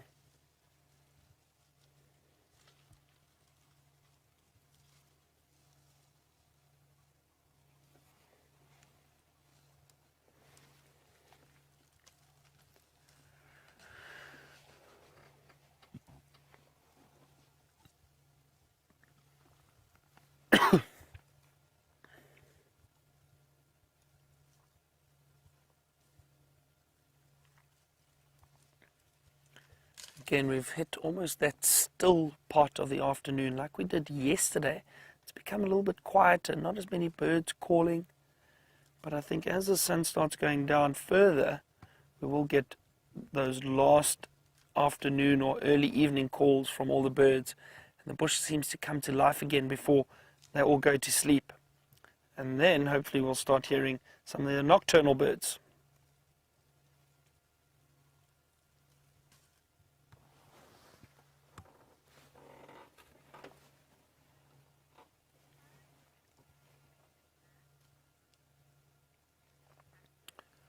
So, Kathy has asked a question about the gland on the side of the head, and if I can please explain it to her. So, Kathy, that gland is known as the temporal gland. The temporal gland up on the side of the head. Now, that gland, basically what it does is it secretes a lot of the excess hormones and testosterone, especially in the bulls. You do see females doing it too. And that it's all signs that that the hormones or the testosterone within these elephant is at a higher level, and they start secreting from that gland.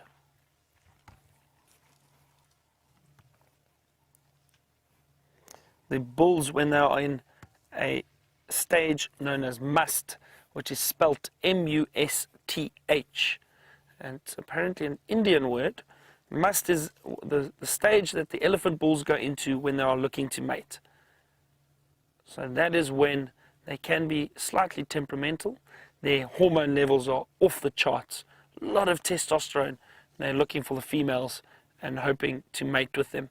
And then they sweat profusely from the temporal glands, and also they secrete liquid from the penis, and you can see it running down the legs often, and they get a very pungent smell, very strong pungent smell. You can smell immediately if an elephant is in must, and generally you try and give them a wide berth.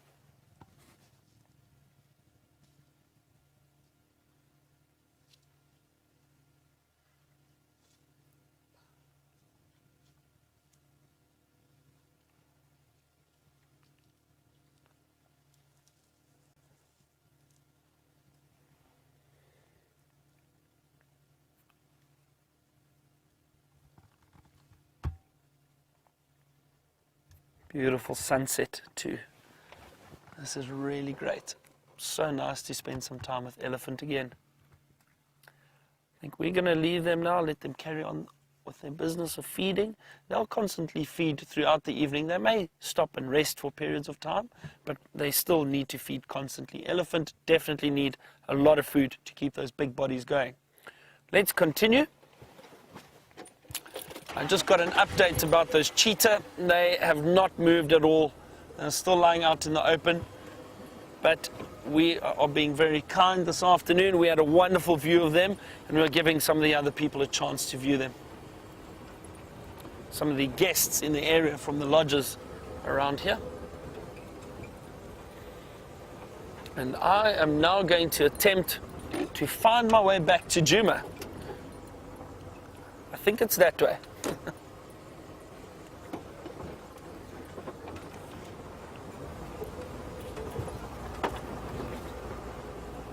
You never know what else we could bump into though. We've been very fortunate this afternoon. Saw some zebra earlier. That herd of elephant drinking was fantastic. Lovely interaction. And to see them just in and around a waterhole is incredible. So while Wiem and I start making our way back towards Djuma, cross over to James and see if he has got any more updates for you.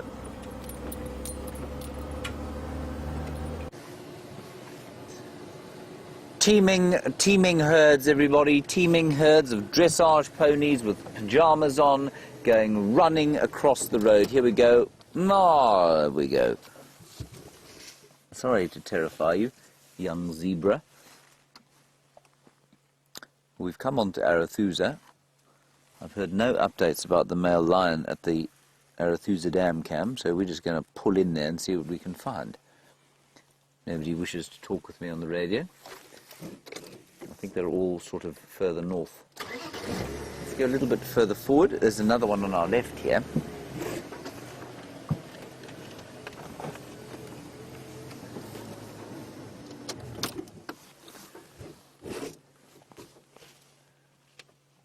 Twitching to get rid of the flies. You'll find many animals out here twitching away their skins, their ears, they're flicking their tails, trying to get rid of the flies, the endless flies. And you know, this year, while we watch exactly the reason why zebras are striped, you can see them moving through the woodland here, and the dimming light makes it very clear why they are stripy, I think. It has been astounding to me this winter how many mosquitoes have managed to somehow survive. It might just be in my particular room, but despite the cold, when I turn the light out at night, the over and abiding sound that I hear, other than the snoring of my very close neighbours, is that of mosquitoes, and it's very unusual.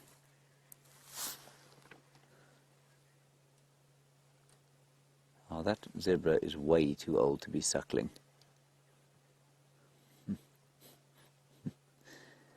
And apparently Chelsea in the final control, who is one of my neighbours, says she doesn't snore.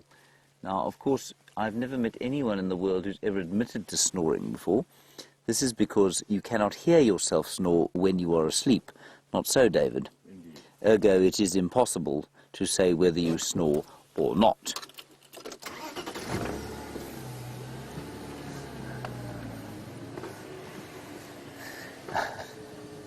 I remember once I'm fairly convinced that I do snore. But I remember once hearing my brother snore when we were very little and we shared a room, and I said, "Douglas, you snore." He said, "I don't.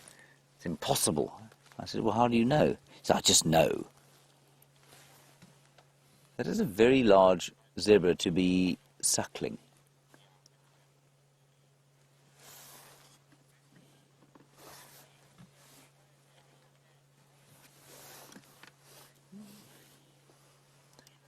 I'm just going to quickly talk on the radio. No, we didn't, I'm afraid. I did check that area extensively. I gave it a good walk around, didn't find even a track, so I'm afraid not, chaps. I've left that area now. I'm just telling them about Karula. So we've also got some impala wandering through the woodland here, and the sound of them wandering through the woodland at this time of the year completely different from the summertime. And we'll just give it a listen for a few moments.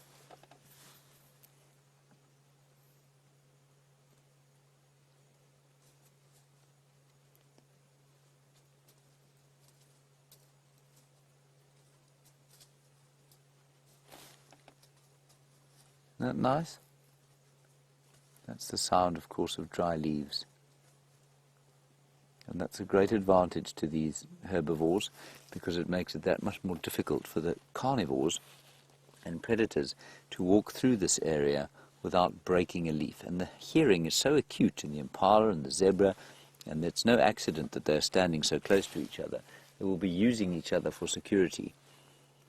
And their hearing is so acute that were a leopard to be stalking one of them and standing on a cracked leaf or something like that, what they would do is unquestionably look that way, and they would be alerted. Jacob, you're in London.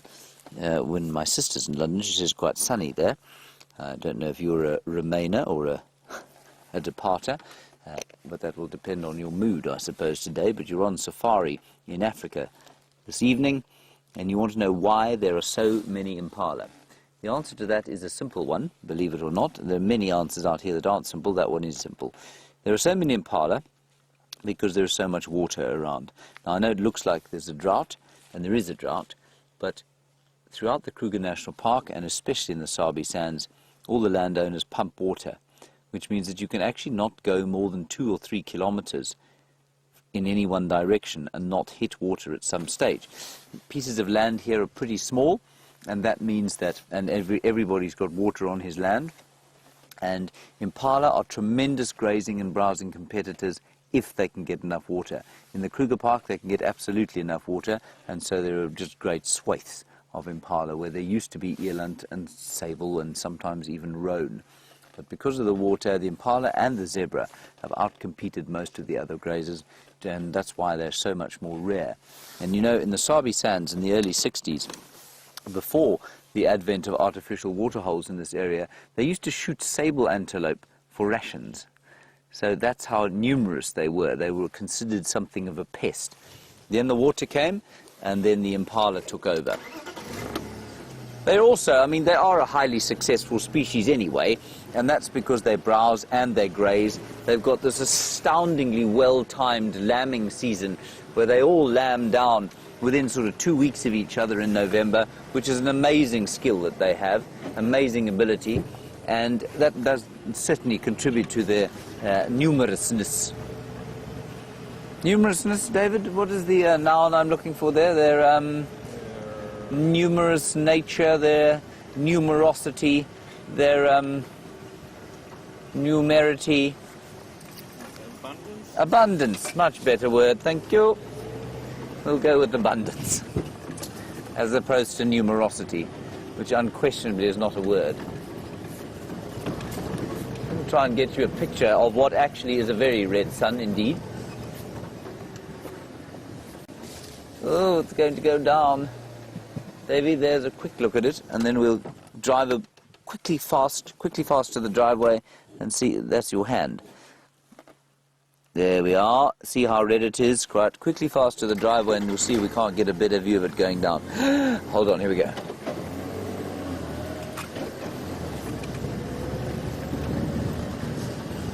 That clicking that you can see on the picture, everybody, is something called, if I'm not mistaken, David, an ND filter. Now what that does, of course, is just filter the light, and while it may seem like David is just pointing the camera and pressing go, there are enormous numbers of adjustments that he's making all the time, and one of those, of course, is for the light. So if you stare straight at a piece of light, well, then you have to change all sorts of settings. There is a kudu there. I'm just going to try and get onto the airstrip and see if we can't see the last embers of the sun going down. But I fear me we might be a little bit late. Yes, I think we are. Anyway, we might be lucky at the very end.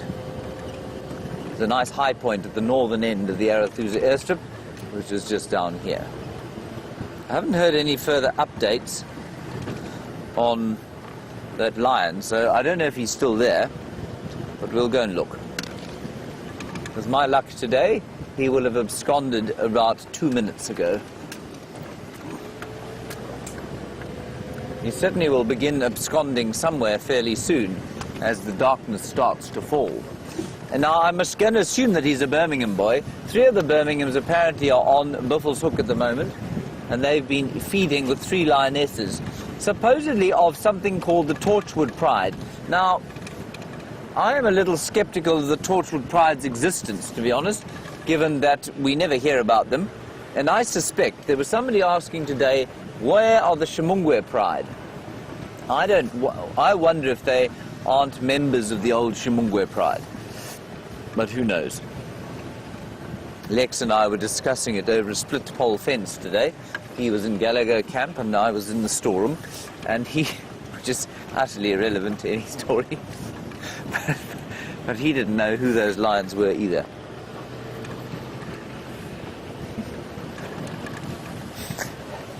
It's strange the details one chooses to share every so often.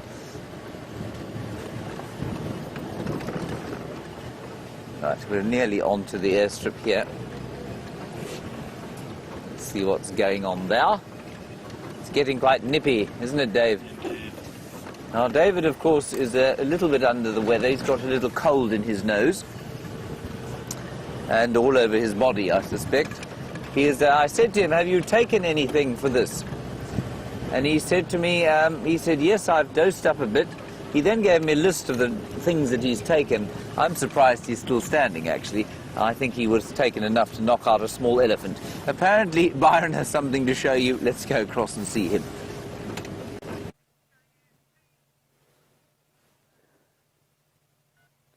Enough about James's medication. Look at this. This is my favorite bird. A beautiful martial eagle. Wow, he is gorgeous. Look at that.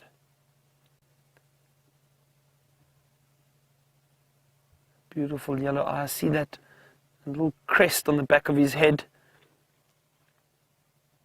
Very large head. Strong, powerful beak. And look at those talons. A little bit lower down. Look, perched beautifully on that branch.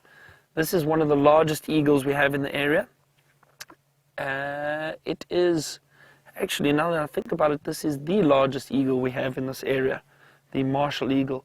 Very big, powerful eagle. And they will prey on something very interesting. Now, we get monitor lizards, very large lizard species in this area. We have rock monitors and the water monitors.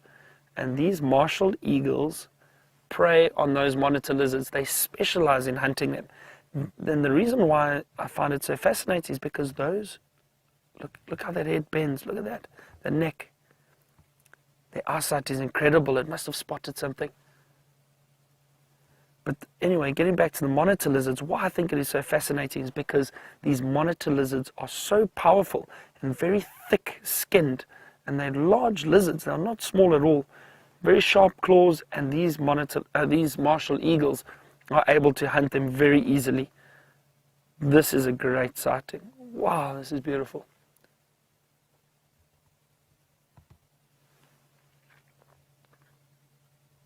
They will also hunt other birds that they will, perhaps something like a guinea fowl or francolin. that they can try and ambush and fly down and catch. But very expert hunters.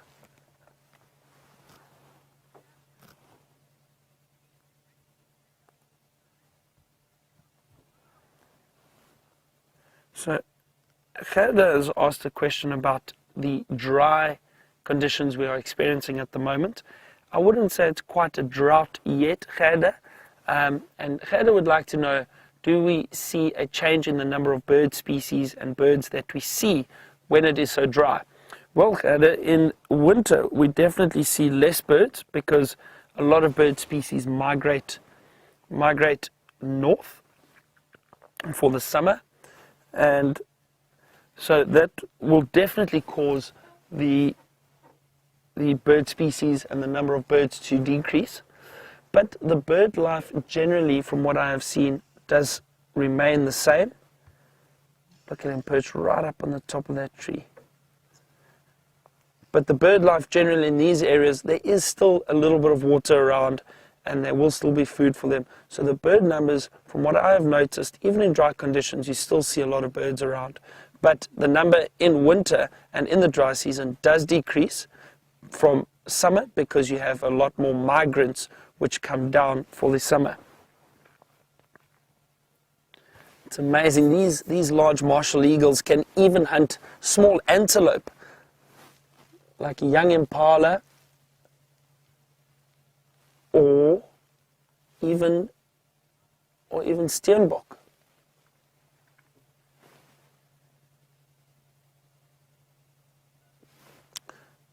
So Amy, all the way from the United States, has asked if this eagle is as powerful as the bald eagle. Oh, look, there he goes. And off he goes. Look at that. This eagle is definitely as powerful as the bald eagle which you get in the United States. It could even be more powerful. It is an incredibly powerful eagle, that martial eagle. So graceful, and I'm so happy I got to show you it. As I said, it's my favorite bird by far. Just the deep set eyes and that look on its face, it just looks like it means business. It's a very serious bird, but so, so beautiful. Wow, that was a treat. That was really, really great.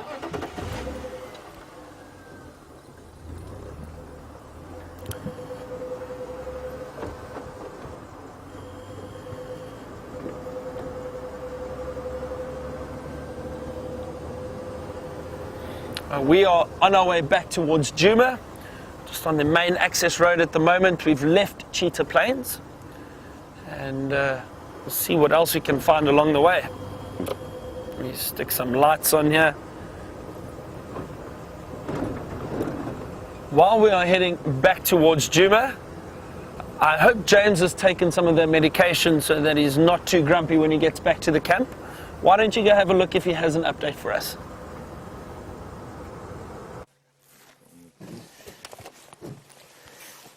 Byron, so funny.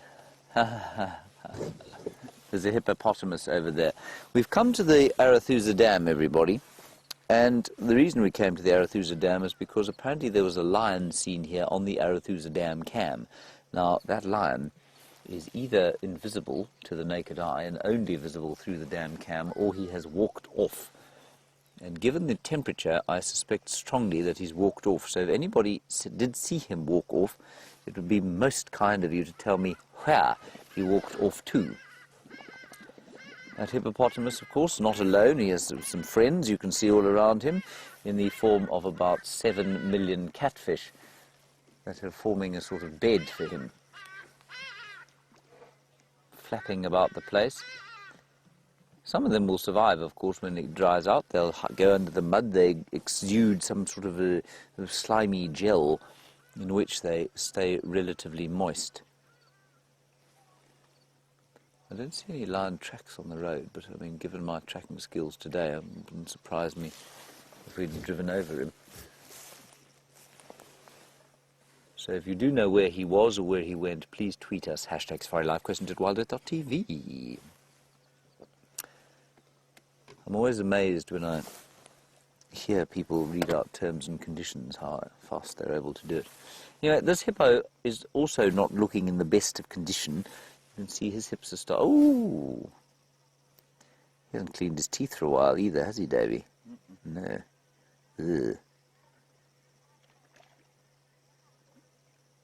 That is awesome. Isn't that fantastic? Apart from the fact that he's closed his mouth on about, well, goodness knows how many litres of mud.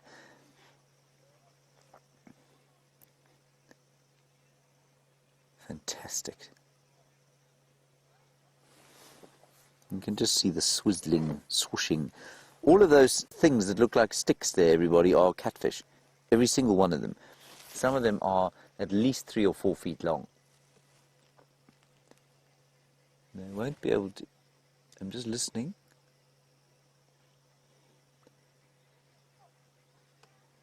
I heard what sounded like an alarm call.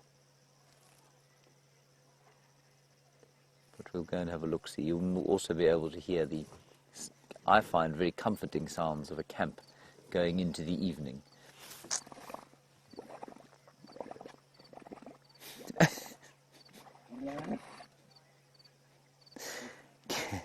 Kimberlyon, you want to know if you think the catfish provide a sort of soothing massage for the hippopotamus. I imagine they do, you know. I think it must be, once you're used to the feeling, once you've got over the feeling of those slimy things flapping against your body, it's probably, you know, if you just sort of let yourself into it, it's probably quite pleasant.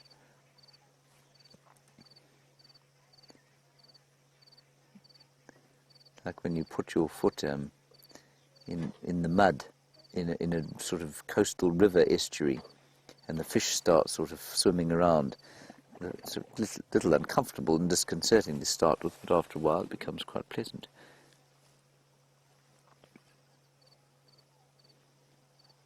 There are also 2 or 3 African jacanas, or lily trotter birds, around. There's one coming just past the hippo there. You saw? There he is. And he or she, difficult to tell from here, will be just looking for little invertebrate snails, possibly a little bit of algae, but largely snails, and maybe tadpoles if you can find them, but I don't think there are going to be many tadpoles in here. That's the last deep bit of water in this massive, massive water body. So, definitely in for tough times here if you happen to be a hippopotamus.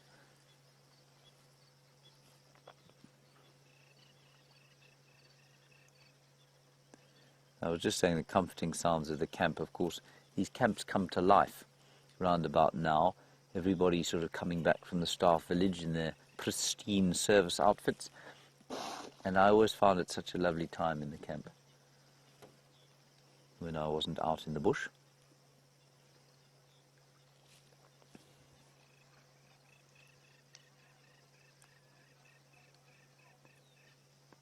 Carolyn, very nice question, an obvious one, of course, which I possibly should have addressed initially. What or how do hippopotamus keep cool when there is no water? And the answer, Carolyn, is they don't. They have to have water. They can try and lie in the shade. Sometimes they try and lie in the shade, but they really have to have water to survive. They cannot survive out of water. And, you know, there are fairly large areas of the Kruger where the hippo have been dying, and many hippo have died as a result of the lack of water around the place. So, yeah, they have to have water, Carolyn. So it's really a difficult time for them.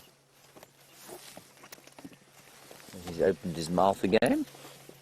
Here you can see his impressive nostrils.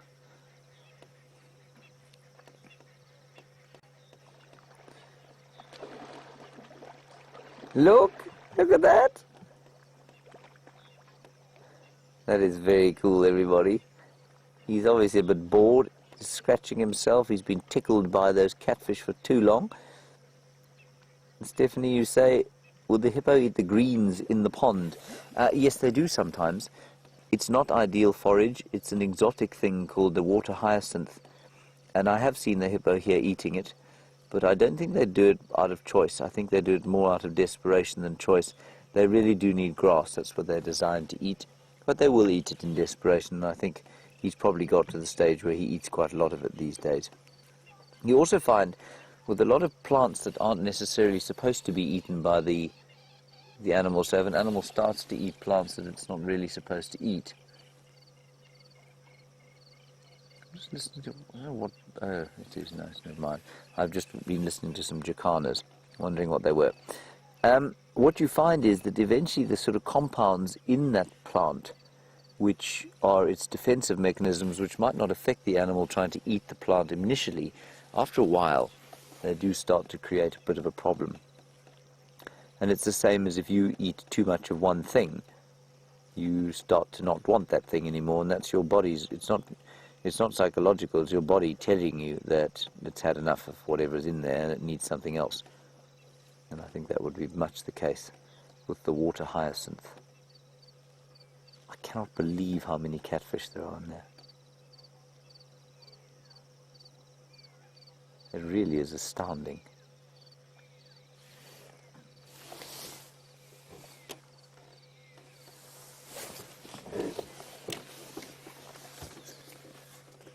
There's a lioness at Djuma Dam, everybody. That's very good news.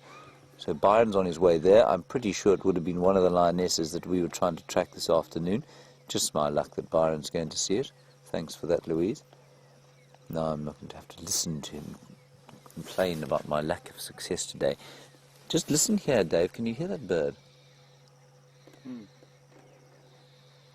Screeching sound of what sounds like an owl. I'm going to go a little bit forward. You can still watch the hippo, because I think the hippo may well come out. So let's just keep watching the hippo, and I'm just going to see if I can see what this owl is making the noise. And Louise, I'm going to assume that no one has mentioned where the lion went.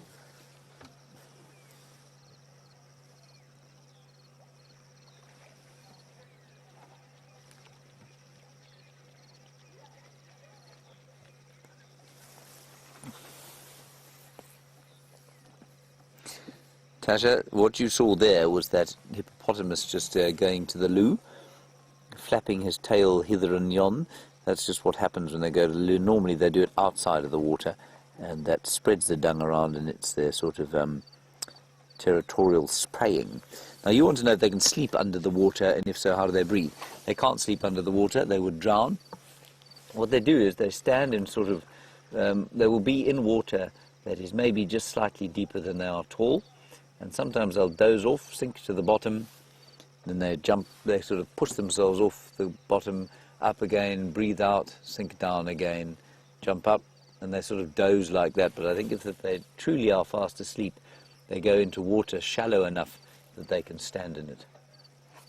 There, he's coming out. It's very nice to see. So Louise, if you just won't, please confirm to me whether or not anyone has mentioned the lion and where he went.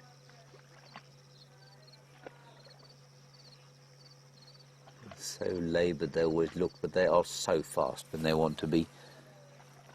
But I mean, you can see exactly where that incredible song, Mud, Glorious Mud, comes from. And you can imagine a hippopotamus singing it.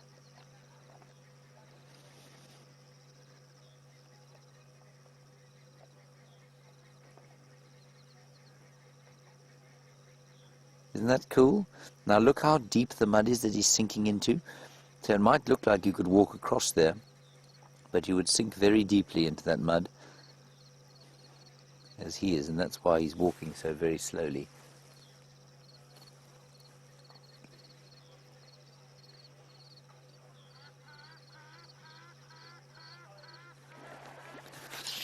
And Mitch in New York, a very nice question, because we know that some animals do exactly what you've said. You said, do hippos ever get stuck in the mud and die from being stuck in the mud? I imagine it's happened, but I don't think it's common. I think it's probably very uncommon. They've got very splayed feet. You can see the splayed toes there. That helps them not to sink in too deeply. They've got those short legs, so they don't, if they sink all the way up to the edge of the elbow joint there in the front leg, their legs are so short that I imagine they can probably pull them out if they have to. So unlike the impala or any of the antelope, which absolutely get stuck in mud like this, they've got those sort of very sharp pointed hooves with very long legs, and if you get one of those stuck badly, it's very difficult to get it out. And the hippo doesn't have that problem. Elephants get stuck in mud quite often, but normally just baby elephants. I think you'll find that hippo, because of their aquatic nature, are A, better adapted to it, and B, probably more capable of avoiding mud that's going to mire them. But you can see how gingerly he's walking.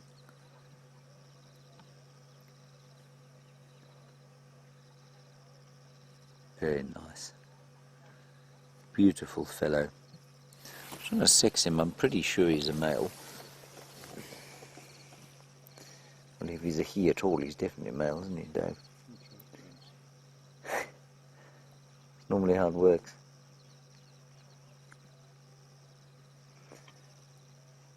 I think that is a bull. I'm pretty sure it's a bull. All right, let's leave him to go grazing off towards the lodge, and we'll continue back towards home. Isn't that a lovely picture? Beautiful. Right. Brother Byron has arrived at Djuma Dam, where the lion is sleeping.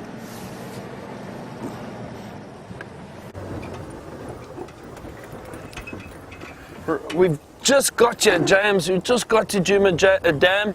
So let's see that lioness. I caught a glimpse of her. She's just walked down into the dam itself. I'm trying to get around there quickly.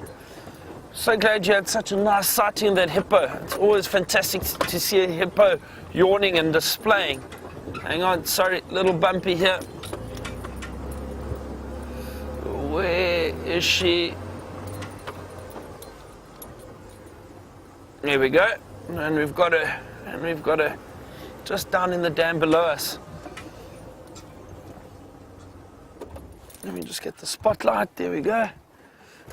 Oh, beautiful. Full belly. Wonder which lioness this is. I'm glad she drank so much water. Lions, oh, that lioness definitely, she looks pregnant almost, with a belly like that. Sure, let me see if I can have a look.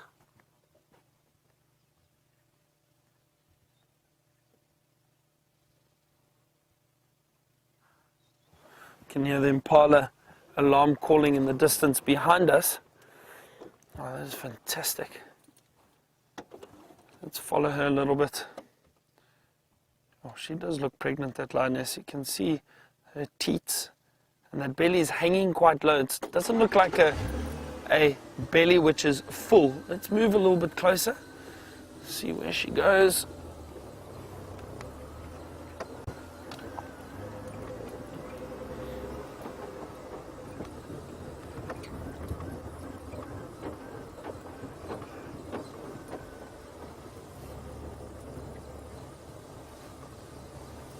It's amazing. These lions are popping out all over the show at the moment.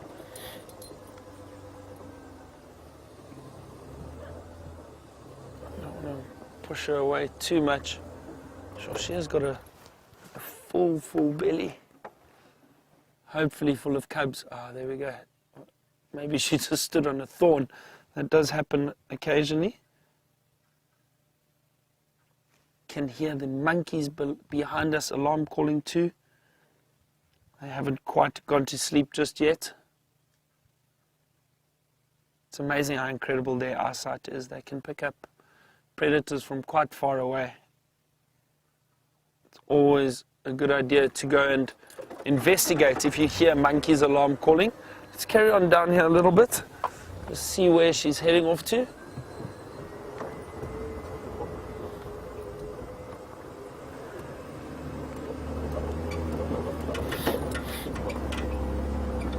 Viam and I have been very lucky this afternoon. We have seen quite a lot. Some earth-moving equipment. I think they've been doing some maintenance on the dams here at Djuma while it's dry and they're able to. But hang on, this lioness is coming out. There we go.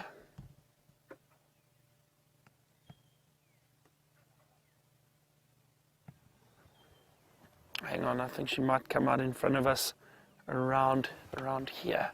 Let's just see. What a lovely sighting. This is interesting. And I mean, again, I don't know the line dynamics in this area at the moment. This could be one of the Nkuhuma females. I hope I'm saying that right. I understand there are 5 of them, and they have split up a little bit because there's potentially cubs on the way.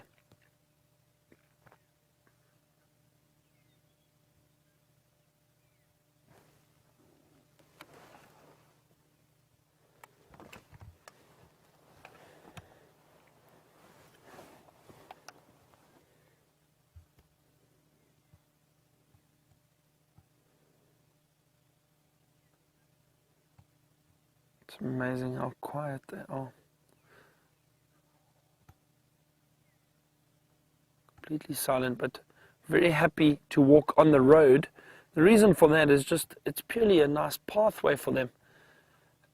It's easier than going off into the bush through the thickets, because they do see it as a path, branches. It's a little bit easier to move through. I'm going to start up and just follow her a little bit more. Let's see which.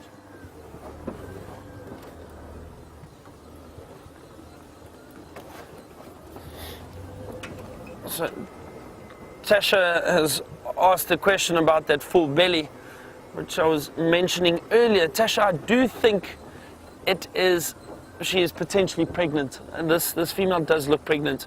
Those teats are very prominent, and that belly is hanging very low. So in my mind, I mean, it does look like she's possibly full too, but that belly is hanging really low. It does look like she's pregnant. Those are definitely, the teats at the bottom look like they are full of milk at the moment, and those do build up and get larger when the females are pregnant. You can see, look underneath her belly there. This female's definitely pregnant. That is very exciting, very, very exciting. Who knows, very soon you could have little lion cubs running around.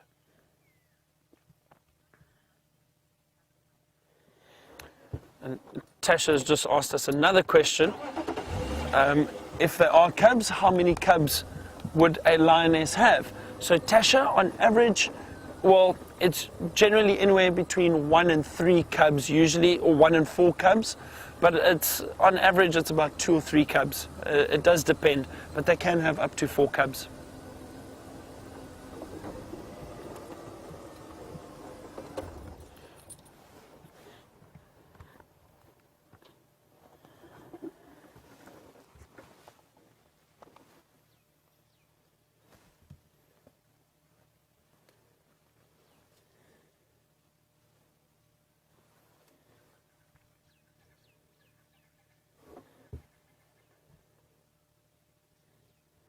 So one of the reasons why I think she is by herself is she's potentially looking for a den, and she's maybe left the rest of the pride fairly recently,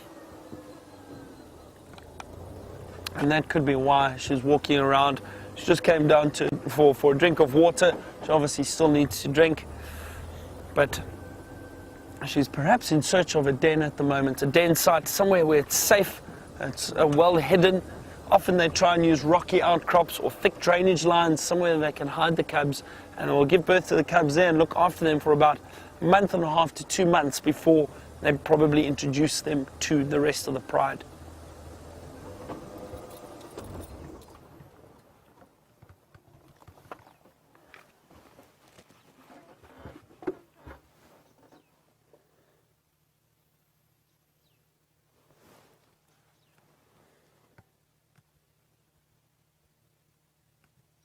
This is really fantastic.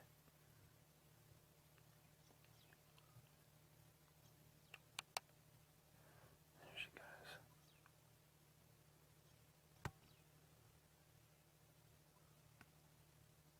You can hear a lot of nocturnal birds calling at the moment. In the distance there is a bronze-winged courser which is calling. There are scops owls, which have a beautiful call. It's a very strange call, but they'll call non-stop. If they're above your tent or room at night, they can make quite a noise for most of the evening. And it's a tiny owl. It's only about the size of your hand, very small. But they've got a distinct call. It sounds like they're going grr, grr, grr. And they will call like that constantly for ages. So Inez heading down into this drainage line now up ahead. But still sticking to the road. Again, just much easier for her to drive down, to walk down into the drainage line. It's easy for us to follow and drive down, yeah.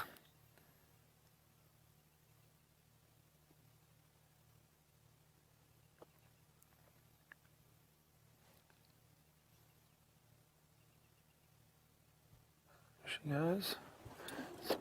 Stick with her a little bit longer.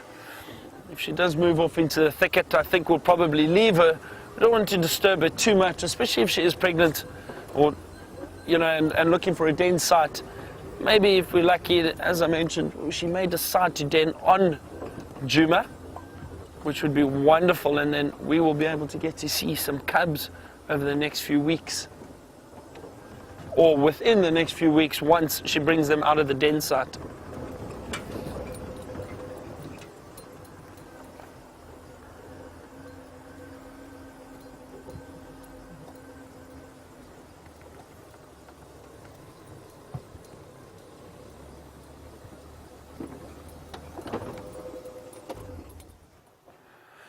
So Anne has asked a question about the lionesses and if they choose the den site before they give birth. Yes, and I'm sure they will. I think they will try and find an area. The other thing is, these lions, because they are the territorial pride, they know this area so well. So this lioness probably knows or has an idea in her mind where she would like the den site to be. So she will definitely have chosen that beforehand, and then when she feels she's ready to give birth, she'll probably hang around that area and give birth to those cubs and then carry them. I think James has a bush baby for you. Quickly go have a look while we follow the lioness.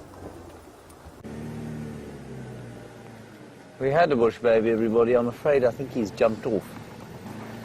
He did an amazing display for us. There's another one. What's this one here?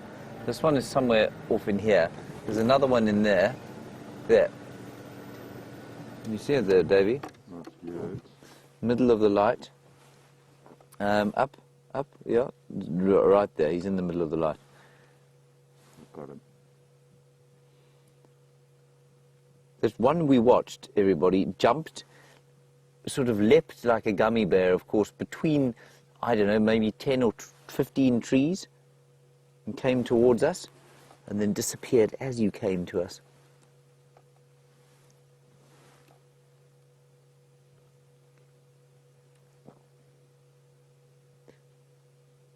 Yeah, he's so well hidden there, that silver cluster leaf, isn't he? There, that's the other one calling. That's so unusual, you never hear them do that.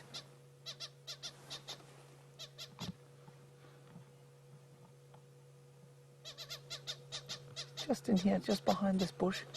Let me move a little bit forward.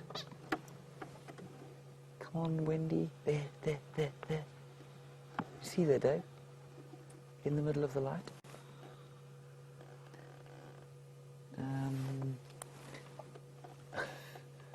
I've lost it now. Wait, it is there. There. You see it there? You're on it. It's right there. It's just almost impossible to see. There, you may just see the lights flicker, the ears, the eyes flicker. But it's there, I promise. Let me go a little bit further forward. No, it's so hidden, we're not going to see it there, everyone. Let's go a little bit further forward, see if we can see the other one. There's the other one.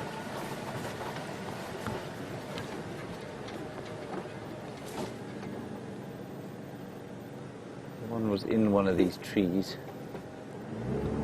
But I think they're... Yeah, no, hiding behind the branch. I don't think we're going to see it, I'm afraid. Just going to scan through these silver cluster leaf trees and see if there's another one. There doesn't seem to be. Right, Byron's still with the lioness. Let's go back to him.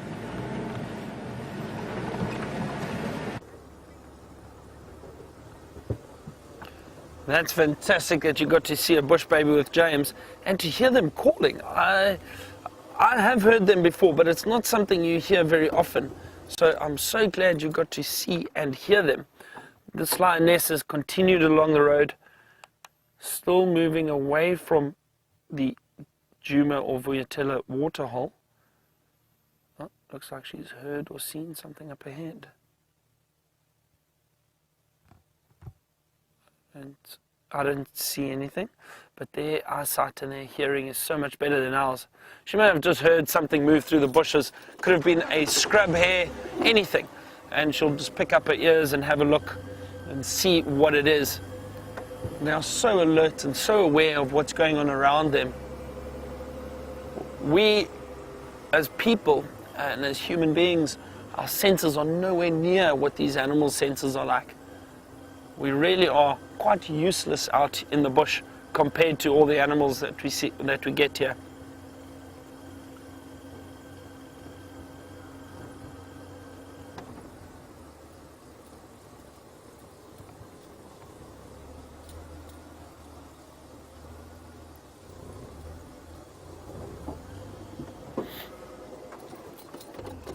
So Monique in London has just asked us an interesting question about the lioness, and with her being pregnant, is she able to still hunt for herself, or does she go without food for a few days? And you can see those teats again hanging very, very low. So Monique, lions have a very, very short gestation period. It's only about 110 days, 100 to 110 days. So it's not very long. During that period though, and especially at this stage, that lioness can still move very quickly if she has to, and she can still hunt for herself. If she doesn't hunt, she probably won't survive very long and probably won't have a successful pregnancy. So they do still hunt for themselves, but once she has given birth, she may take a few days just to recoup, look after the young, and then go off and hunt again. Often what they may also do is join the rest of the pride again, and hopefully the other lionesses will be able to hunt, and she will get food from them because of that. But she will still hunt. She has to eat. She has to be healthy so that she can look after her cubs. But it is a good question. It is amazing how these animals, even though they are pregnant, they are still able to hunt and look after themselves.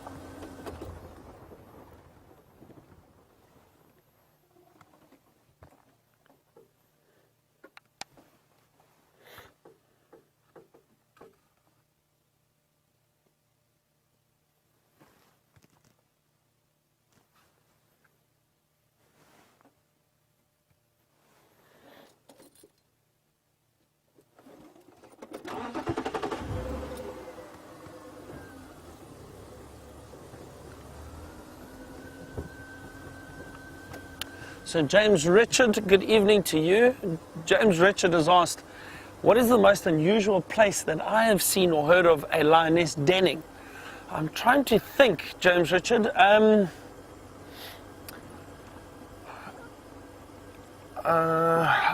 mean, I've seen rocky outcrops, thick, dense bush areas or drainage lines that are almost impossible to get into unless you are a lioness. I am trying to think of any really unique places or strange places. Off the top of my head, I can't think of any, to be honest. I have heard of leopard denning under decks of lodges. So under wooden decks, they have been known to go under there because they feel safe and secure. And I have heard of leopards denning under there. I haven't seen lionesses. I don't think lions are that comfortable with people being around, especially when they have cubs. It is also unusual for a leopard to den in an area like that. That is very unusual. So that would probably be, but again, not necessarily lions. I haven't heard of lions doing it. But right up on the top of rocky outcrops, you know, that are not easy to get to. Lions go right up there to give birth to cubs.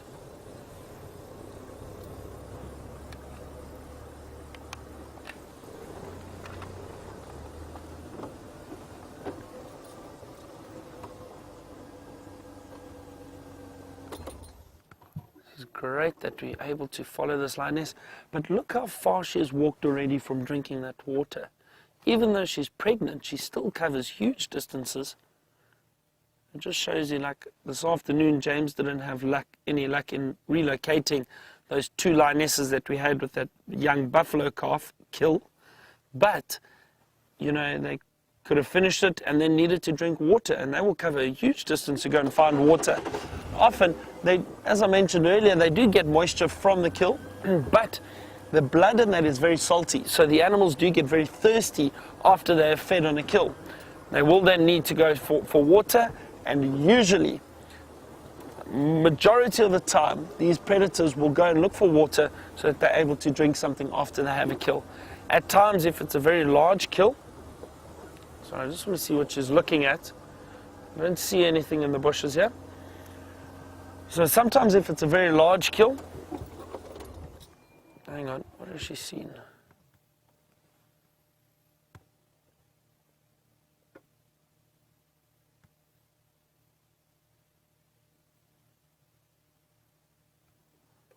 Again, she may have just heard something in the bushes.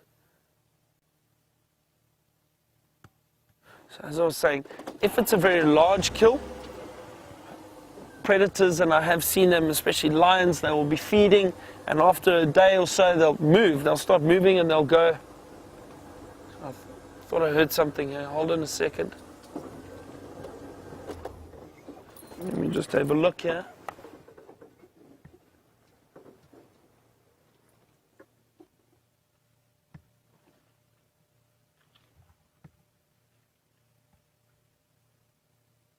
Something crashing through the bushes. I'm not sure if it was perhaps a buffalo that she may have startled, that smelt her or saw her and decided to turn and run. But there was definitely something large crashing through the bushes. I don't think it was an elephant. It did sound like a buffalo. I thought I heard a snort and a buffalo running off. But a lioness on her own, pregnant, chances of her hunting a buffalo by herself are very, very slim. So as I was saying, I've seen lions before feeding on something very large, and then what they do is they go off and they'll go and drink at a nearby waterhole and return. Often there'll always be one staying close to that kill to protect it and prevent other predators from coming in and stealing it or feeding on it. Lions don't like sharing their food with anyone.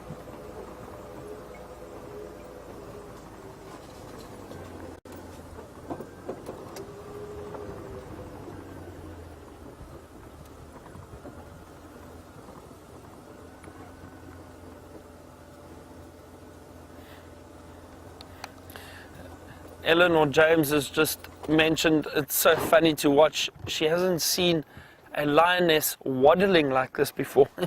It is funny. I've seen big male lions waddling when they have fed on a buffalo, and they're so full, their bellies literally like waddle from side to side, just like this lioness. But it is very funny to see.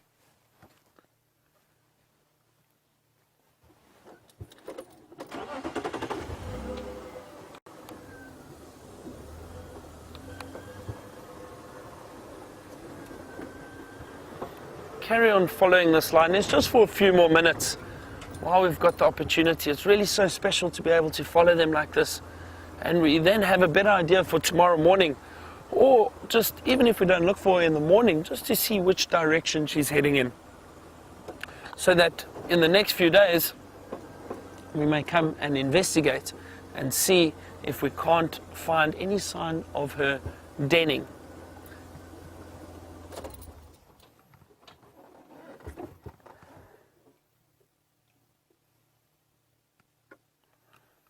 See, even while she's walking, she keeps looking left and right. Still very, very alert, always listening and watching out for what she might bump into. Lions are very opportunistic. If they happen to bump into potential prey, they'll go for it immediately. I've seen lions feeding on a wildebeest, and another one came running past, and they all jumped up and ran after the other one and tried to chase it, to kill it. And then they missed, unfortunately, but then they just then returned back to the kill that they had. But it's incredible how opportunistic they are. Even though they've got food, they will still try their luck. Let's catch up to her a little bit. Just going to scan a little bit while we are driving, see if I don't see anything else around. Again, my multitasking being tested here.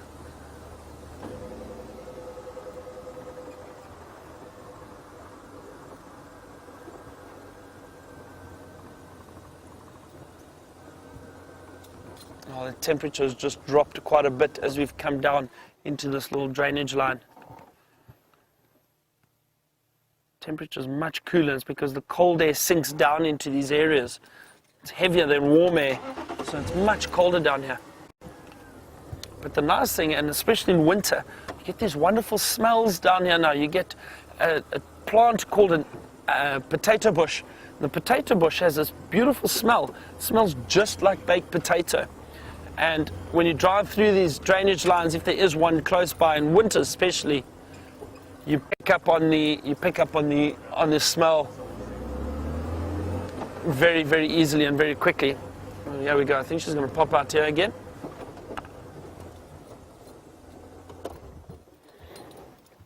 There she goes.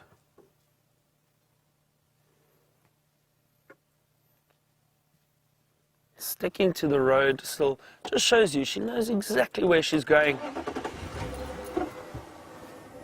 Just took a little shortcut through this little kink in the road, but straight back onto the road again.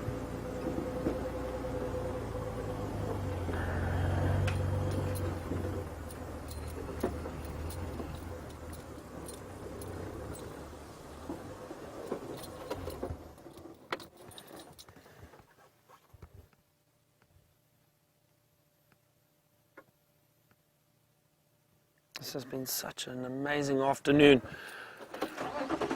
We've had the herd of elephant, we had the cheetah, we had lions. James had that wonderful hippo and some bush babies for you. And that lioness is now moving off the road, so we are going to leave her and not disturb her anymore. I think we are going to say good night from James and David. They are on their way back to Djuma now. And a big thank you to everyone for all the questions this afternoon. I hope you have enjoyed it as much as I have. Thank you to the ladies in the FC, Lou and Chelsea. Thank you to VM on camera for me today. It has been wonderful having you with us. Hope you've enjoyed it. And thank you to all the young viewers for your questions. Always great that you are watching. We will see you tomorrow morning, bright and early on Safari Live.